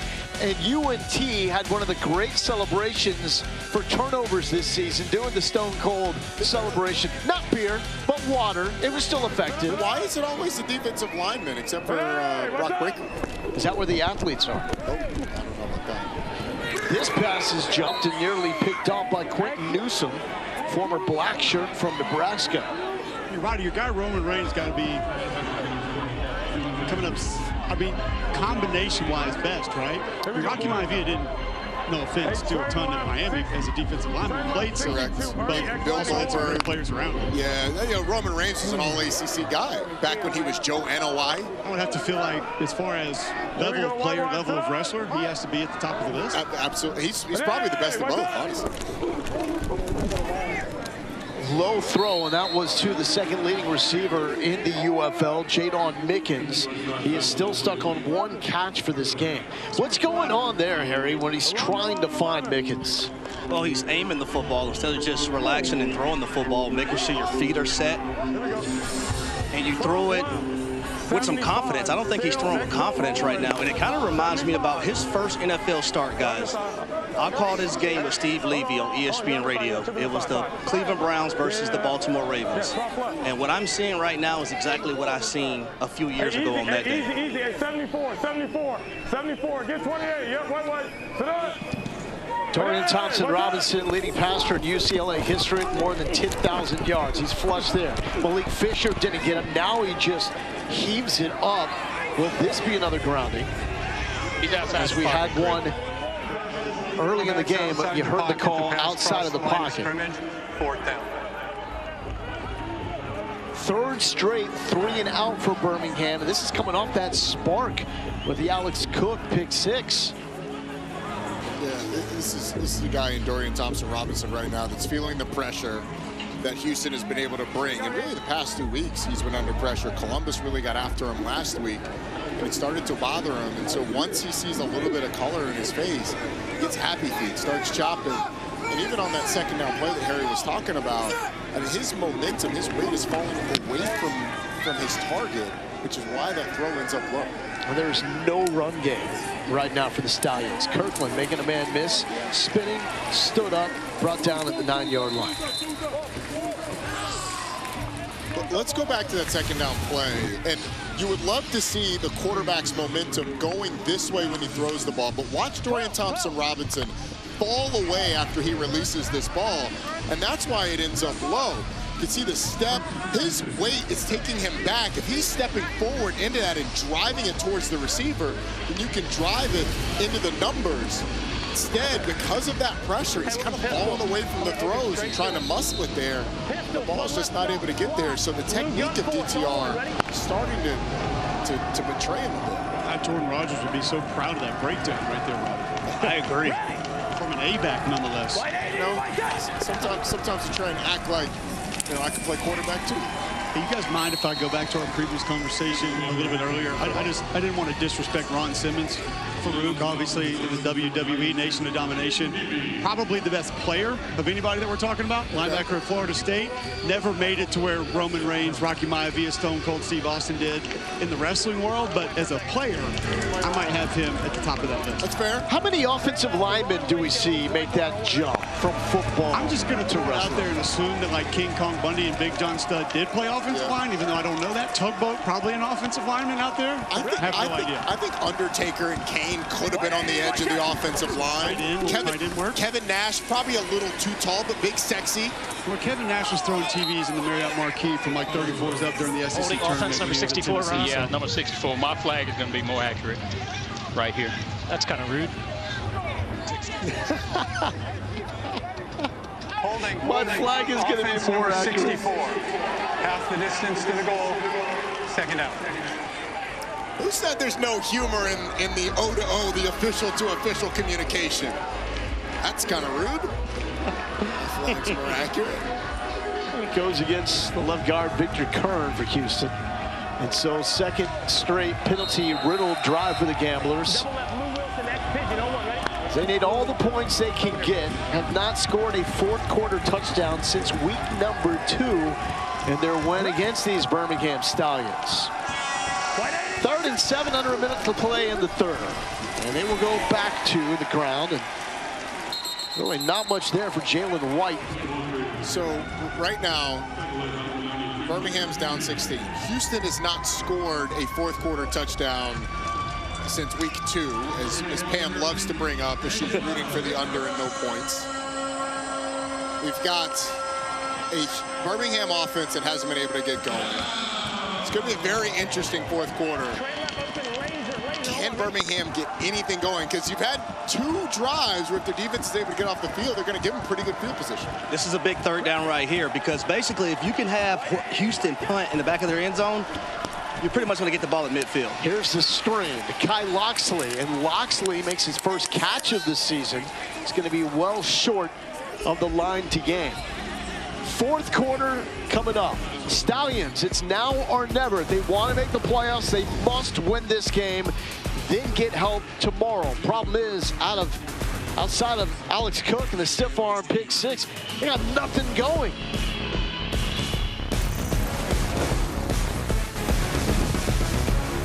Do differently on offense to help DTR get a little bit of rhythm here in the fourth quarter? I mean, we're trying. It's tough. You got 5 new O-linemen.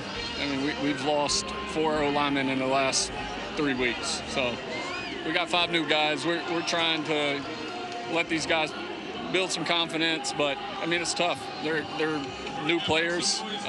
We got to find a way. Thanks, AJ. The Stallions will get the football back here as Houston will open up the fourth quarter, punting it away. Issue has been, what does Birmingham do once they've got the rock? 8 drives, 4 3-and-outs, including 3 straight. Will the Stallions bring pressure like they did on the last Gamblers punt? Punt is off. And looking for the sideline and out of bounds. So Stallions will have good field position here. Time for another audio blitz. Crank it up.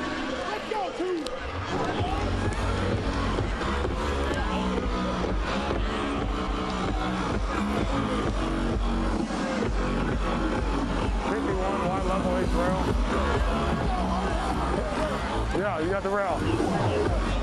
Good. Jazz left Zach. 61 wide level Z special H rail on 1. 61? 51, 50, 51.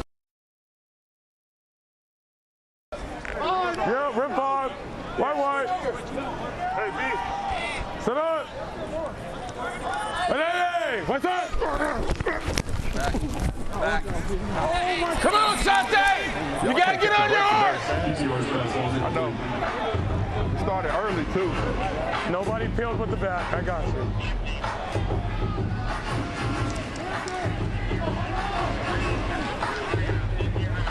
We're gonna see that again. You gotta get on fast now. Empty right, 12 paint Coke Ohio. I'm already. Empty. What the f?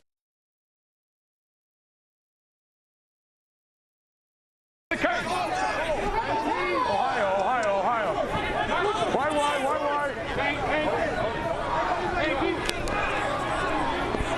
Let's get delay game. Got it.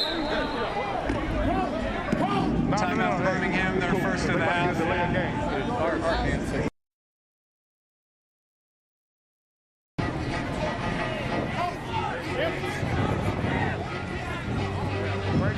Yeah. Go pink. Oh, yeah, I'm like that. Yeah.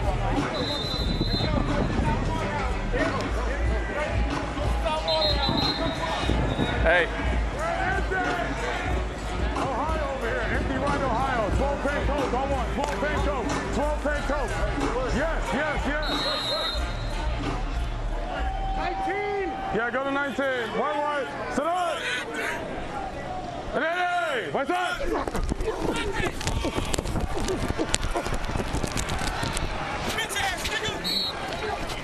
You gonna whack me? Please, no. I'm just trying to get the. You got 2 downs. Train left. 62, Ernie X Lightning on already. Wake up one, Orange wake up one, ready? We got Go 5. Wide. Shoot it. Sit on.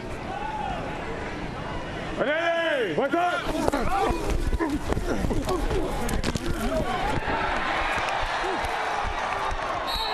Come out.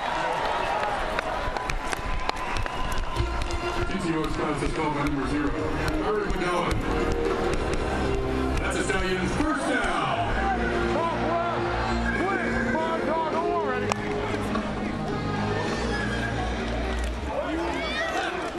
Good, one, sit up.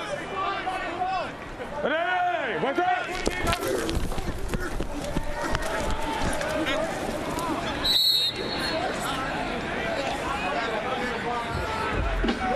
Number 5, Nathan McFarland Jr. the ball period. Train left, 54. X level, alert, 60 stay. You know what the alert is? It's not going to, it's X level anyways. Yeah, easy, we're good. White, sit up. Hey, what's up? Get out of there. Get out. Get out of there, man. TTO Express was incomplete.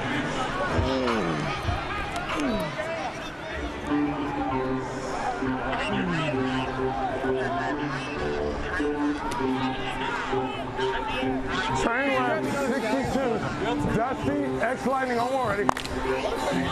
62. White, sit up. Yeah, no, keep it. But hey, what's up?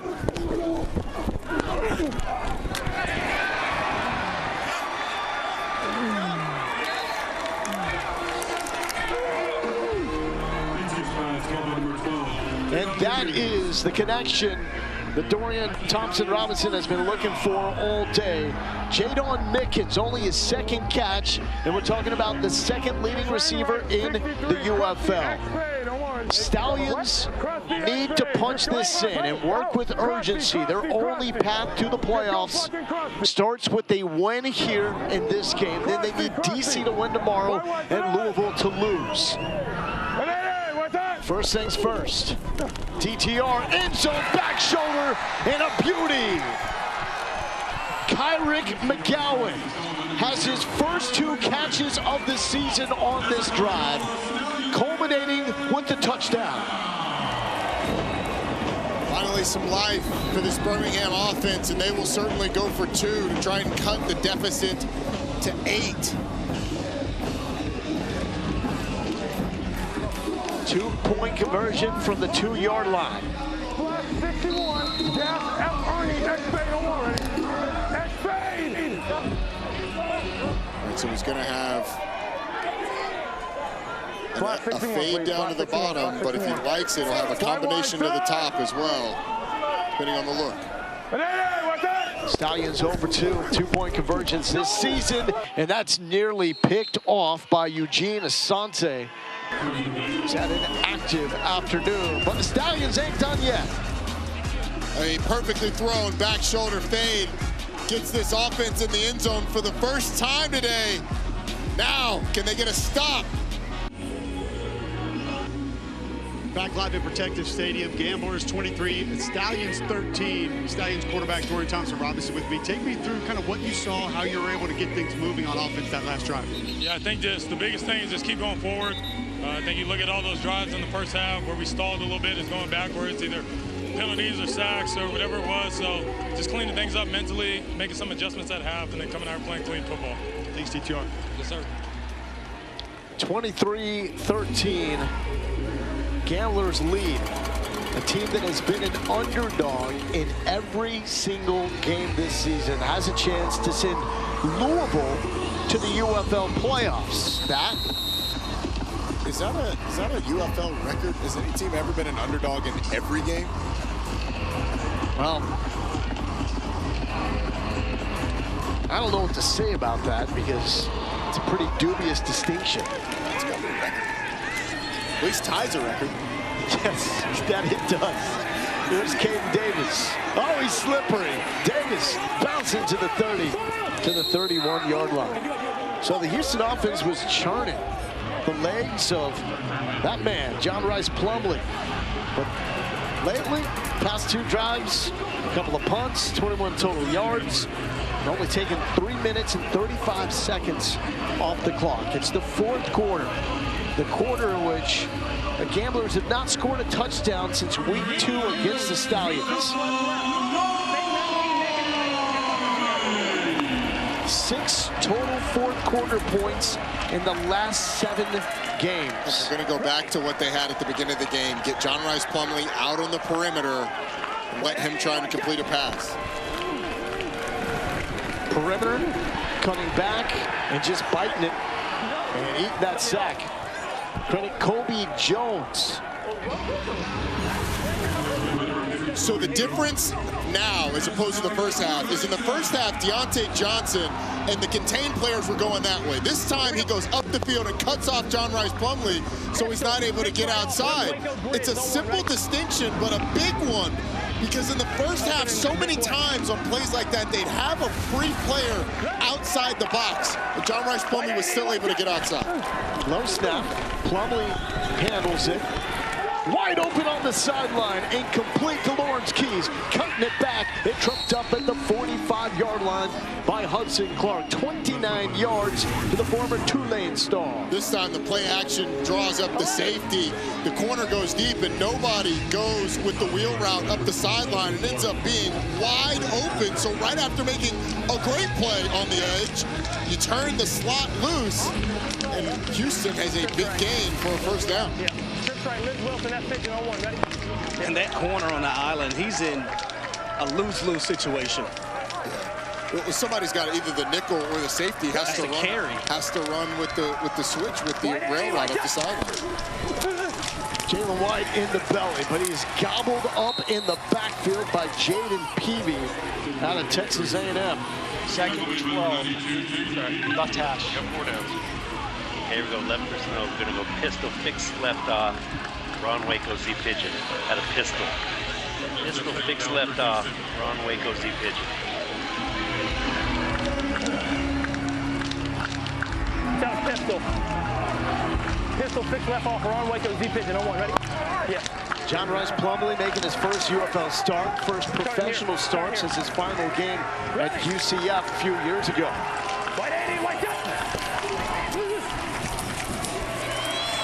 Open lane, Jalen White with the burst to the 20-yard line. Former All-Sun Belt selection out of Georgia Southern, 28 yards. This double team right here is going to make Cole Kublik proud. They get movement, and the guard gets up to the linebacker as well. The defensive tackle on the other side disappears. Center gets up on the play side linebacker, and there is a yawning hole for Jalen White to run through. Almost took that thing to the house. Nobody has to come off of that combo at all. That's being called blocked into the lap of your linebacker. Yeah. There's no decision to be made. Fourth run of at least 20 yards for the Houston offense. Can they score a touchdown in the 4th quarter? Hasn't happened since week 2. Will not happen here as Peavy with another stop. That's wild to think it's been since week 2 since you scored a touchdown in the most important quarter of the game. What's also wild is this Birmingham defense having the inability to stop the run game. So far today, 29 rushes, 261 yards, 3 rushing touchdowns, 9 yards per carry for the Houston Gamblers today. And this is against a Birmingham defense that was tied for #1 in the UFL, allowing 3.8 yards per carry coming into the game. Merritt going backwards. We'll turn it up. There is a flag down as Merritt is dropped at the 20. Offense number 79, 10-yard penalty, 2nd down. That's against the right tackle, Gottlieb Ayedje, out of Maryland. And back the Gamblers go. Getting off the field here. of the utmost importance for this Birmingham defense. You've got Houston behind the sticks. Had it earlier, and they turned a guy loose down the sideline. Only one safety back. Looks like he's going to get man-to-man coverage. Plumlee will keep, tries to get the edge, will throw on the run. There was some tugging going on, but no penalty flag. Looking for Caden Davis in the end zone. Super impressive from John Rice Plumlee, but I think he should just run this thing. I mean, it's him versus the defensive end, and he's got leverage. He's outside of the defensive end, and yeah, there's a guy down the field, Hudson Clark, with his eyes on him, and that's almost a great back shoulder one-handed catch, but you're relying on a lot of things to go right when he could have just taken a pretty sizable gain had he just run it. Davion Ross out of Memphis in coverage there. 3rd and 20. Plumlee pulls. Eyes downfield. Hit. Gets it off to avoid the sack, as that was Isaiah Green May out of Northern Illinois bearing down. Well, again, they try and roll out John Rice Plumlee, and there's just great coverage down the field. There's really nowhere to go with the ball. They're trying to get an out and up to Jontre Kirkland, and John Rice Plumlee wisely throws it away at the feet of his receiver out wide. It's going to set up a long field goal attempt. 46 yards for Hoyland, who's made from 33 today, to make it a 13-point game, and it's good. So that means the Stallions will need a touchdown, maybe 2, unless they can find a chance for that 4-point 60-yarder.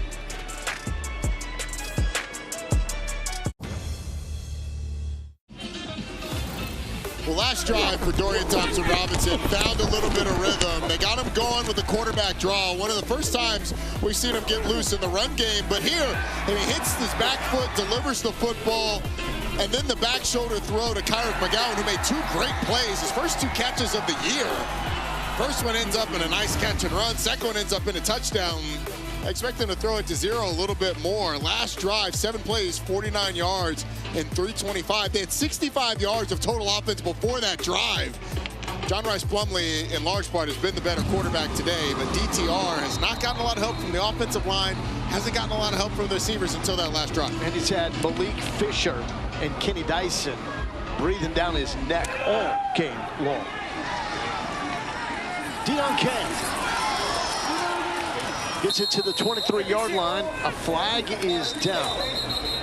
Hey, this is a double team block right here. So let's go from the 20.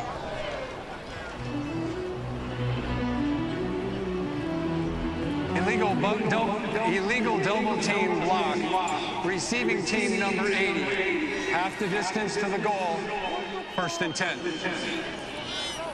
Tomorrow's UFL doubleheader finishes off the regular season with Orlando visiting DC at noon Eastern on ABC and the ESPN app.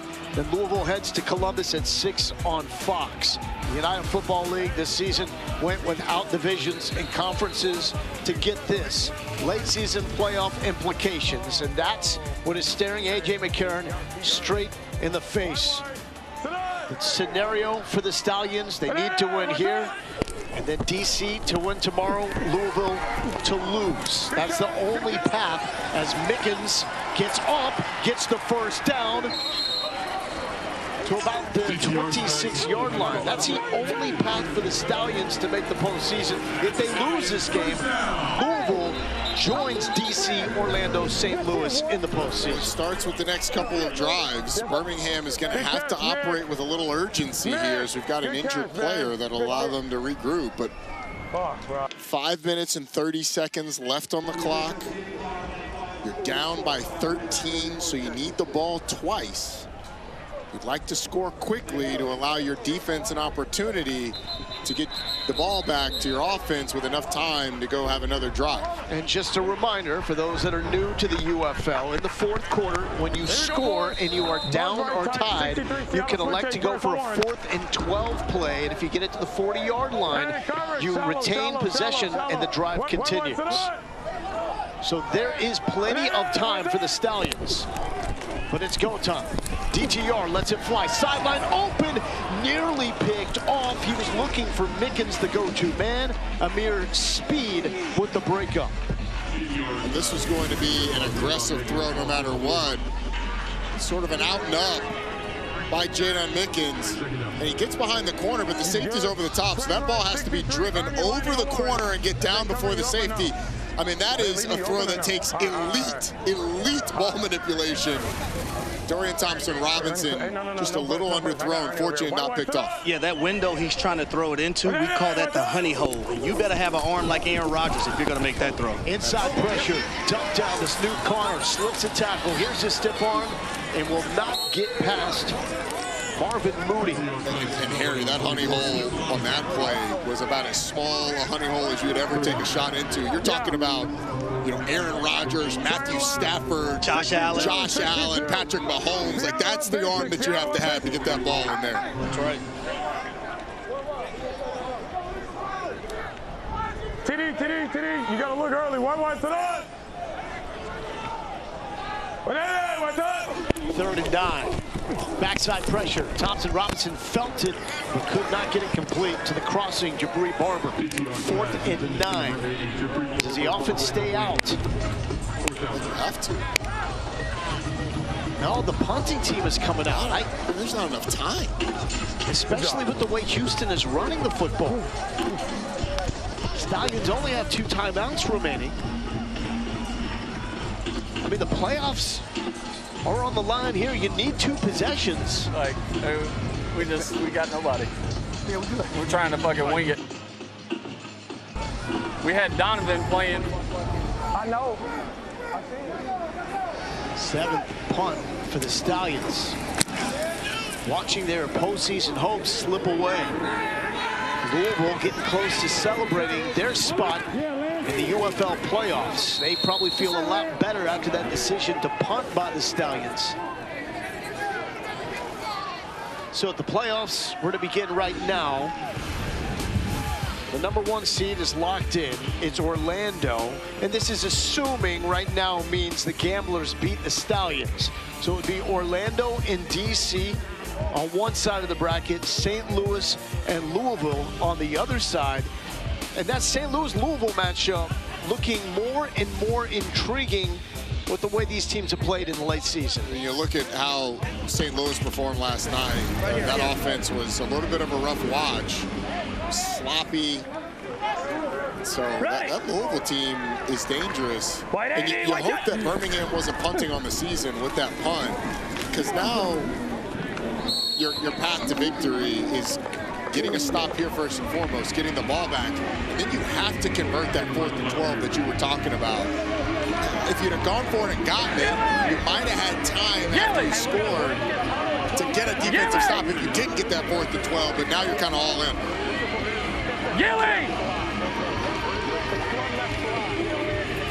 I just go back to, it's not just get the football back once.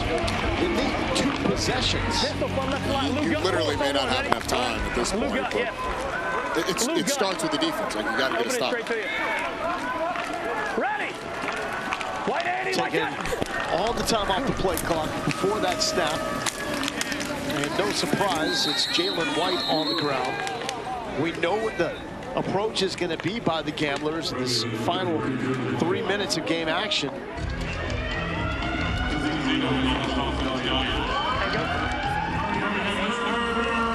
Houston playing without Marcus Yarns and Jalen Moreno-Cropper. They have not missed a beat. It's going to be pistol. 1 second. Come on. Pistol, Fox left slot, Ron Gut on 1. Ready? It's been the athleticism of John Rice Plumlee making his first start since his last game at UCF. His lone mistake, pick 6. That's a first down. And even after that pick 6, Houston came back strong with the Marcus Major 72-yard touchdown to make it 23-7. I am just coming up on the 2-minute warning. I'm just appalled that they punted that football. I know. I mean, I really am. Again, Harry, it kind of felt like punting on the season. Saying, hey, look, guys, it hadn't worked for us today.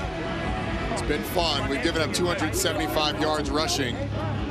Let's take this one to the offseason. Single game UFL record on the ground for Houston, trying to close this one out and end the season with the bang. Well, we love a good run game, and Houston certainly has had that. The interior of that offensive line really controlling it. Kirk Merritt had a long run in the first half. John Rice Plumlee's gotten involved for a rushing touchdown. He's got 82 rush yards on the day, but the long run came from Marcus Major. Same one that Kirk Merritt hit, same run scheme, but Marcus Major was able to take it to the house. Will they catch him? Spoiler alert, they will not. He's been able to get in the end zone. Houston, 275 yards rushing, a UFL single game record. Impressive. Here we go. Hey, pistol, box left slot, Ron gun on one, ready? Kevin Summerlin looking cool, in charge, in control. The Gamblers were knocked out of playoff contention a week ago. With a win here, will give them a spark into the offseason with wins in 2 of their final 3 games. Sticking to the ground, Jalen White had a 72-yard touchdown run with Marcus Major, longest in the UFL this season. And now A.J. McCarron wants to tell him out. They're not tacklers. You can't blitz without tacklers. You play flex 6, he's killing that shit. As soon as he moves. Well, how do we keep getting gap in the middle? On Sonic and shit, they're taking them not downhill backers. They are 2 gap backers. Soft tackles. They're not, you know what I mean? They're not coming to just studs and shit. Put them in one-on-one tackle situation, they're gonna sit back. They're gonna gain flow every time. They're not like that. The tackle, they not down. Londo, yeah. Hey, let's go, D. We got a 2 gap for them. That's what it was. It was a 3-game winning streak for the Stallions going into last week. Looking good for a playoff berth, and then the shocking loss to last place Columbus. And they'll end the season with back-to-back losses against bottom teams in the UFL. All season long, though, Houston has been close. 7 of their 9 games coming into this decided by 7 points or less. Majority of those losses, well, they put it together at the right time here. I'll tell you guys, if it wasn't for Houston playing musical chairs at the quarterback position, if they had one steady guy all year long, they might be playoff bound. And those quarterback injuries sparked up in week number 2 against this Birmingham team. When Hunter Deckers got the start, second drive, he hurt his shoulder. Nolan Henderson led a furious comeback and a win, but in process hurt his hand, so could not play the next week. When it went to Talia Tagovailoa, we even saw some Jontre Kirkland at times at quarterback. He threw a pass earlier. Deckers came back. He played last week, hurt his shoulder early. That opened the door for John Rice Plumlee. Flag is down. Dang, what a way to lose. What a way to lose. Outside defense with contact. First down, 96. Encroachment defense number 96. The 5-yard penalty results in a first down. Hey, best play football. That's about all she wrote. Pretty fitting in.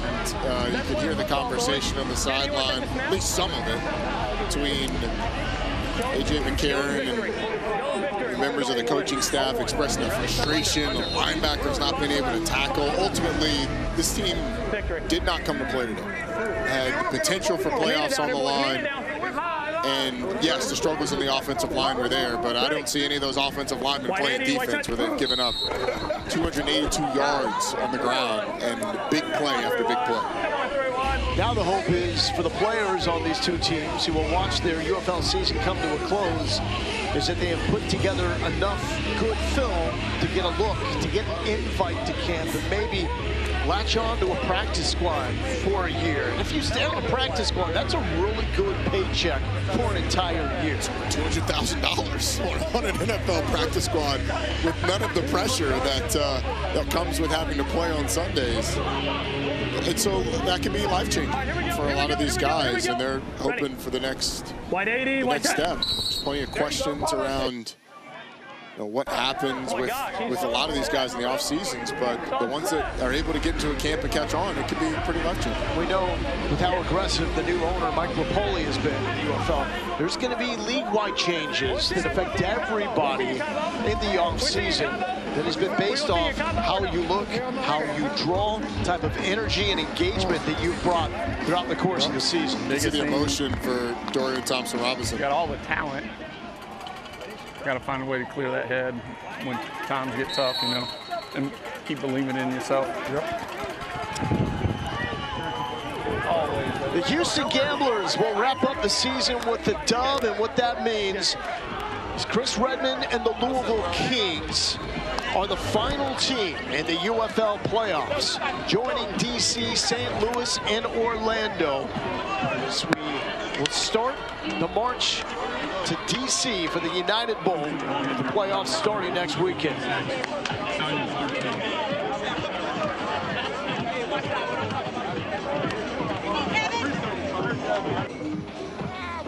Houston covers, the under hits, and the Gamblers finished the year 4-6, despite the fact they were not favored. They were underdogs in every game this season. Let's check in with Harry Douglas. Guys, I'm here with Coach Sumlin. Great finish to the season for your guys. Offensively, Eric Price, your offensive coordinator, had a great plan today. 279 rush yards and 3 touchdowns. What did those guys do that impressed you the most offensively? Well, you know, everybody, our running back room has been as good as there is in the league this year. You know, we started off the year with, you know, Yarns wasn't even playing today, right? So he's one of the leading rushers in the league. All 3 of those other guys have shown at different times they can play, and even Kirk Merritt, when he got his turn today, the old man, he even kicked it up. So, you know, our O-line is solidified. You know, it took us all year to get to this point, but I think, you know, it's a little bit too little too late, but, you know, we'll take it. All season long, you guys played musical chairs at the quarterback position, but today, John Rhines Plumlee, he came out, rushed the football effectively, took advantage of Birmingham not containing the edge. Yep. What did you like the most about him today? Well, you know, it's like anything else. You know, he needs a lot of reps, and he didn't get here until week 6 or 7, and then, you know, there's a lot of things. You know, we give up another pick 6 this week, you know, which gets back, but. You know, I think you see the talent that he has. I think it's going to be interesting from here on out, you know, what happens with him. But he certainly showed that he belongs, and he's a guy that you can win with. Thanks, Coach. All right, thank you. Over to you, Cole. I got quarterback John Rhines Plumlee. How much did an extra week of those extra reps with the one build into what you guys got offensively today? Oh, it was a lot of fun. Obviously, run heavy today, but relied on those guys up front and the backs to run the rock, and then receivers to make plays. It ended up clicking. Got a little stale in the second half, but we had enough to get it done. Is there a moment in the game when you realize you kind of have those edge defenders going the way you want to? Like, you got them guessing, you got them doing things that are going to allow you to be able to make plays? Yeah, it's a game within the game, right? Like, those guys are playing their game, and I'm trying to figure out their game. They got me a couple times. I got them a couple times. Game within the game. It was a lot of fun. What do you feel like today does for you moving forward? Man, it was a blessing to play football again. Hopefully get a call from the coming weeks and get to play a little bit more football to do it. But, man, today was fun and excited for the journey to come. Congrats. Thanks, John Rhines. Thanks so much. God bless, guys. And the under hits as well, which is our segue to Pam Maldonado, our betting analyst. Pam, week number 10. We've Guys, done it only took 10 weeks. This game. It only took 10 weeks, Slow but we clap. finally got ourselves a sweep. The first half under hit, along with the full game under, and along with Houston covering in the first half. A trend that we could have seen is Houston. They're an under team, but of course they're not in the postseason, so I'll be looking forward to firing more unders in the playoffs. Pam, thank you so much. And Roddy, speaking for all of us on this crew, with Cole and with Harry and Roy Philpott as well, we love being part of this product, and we believe in the future of this league. And this is what it's about. The here and now, the playoffs are set. They're set.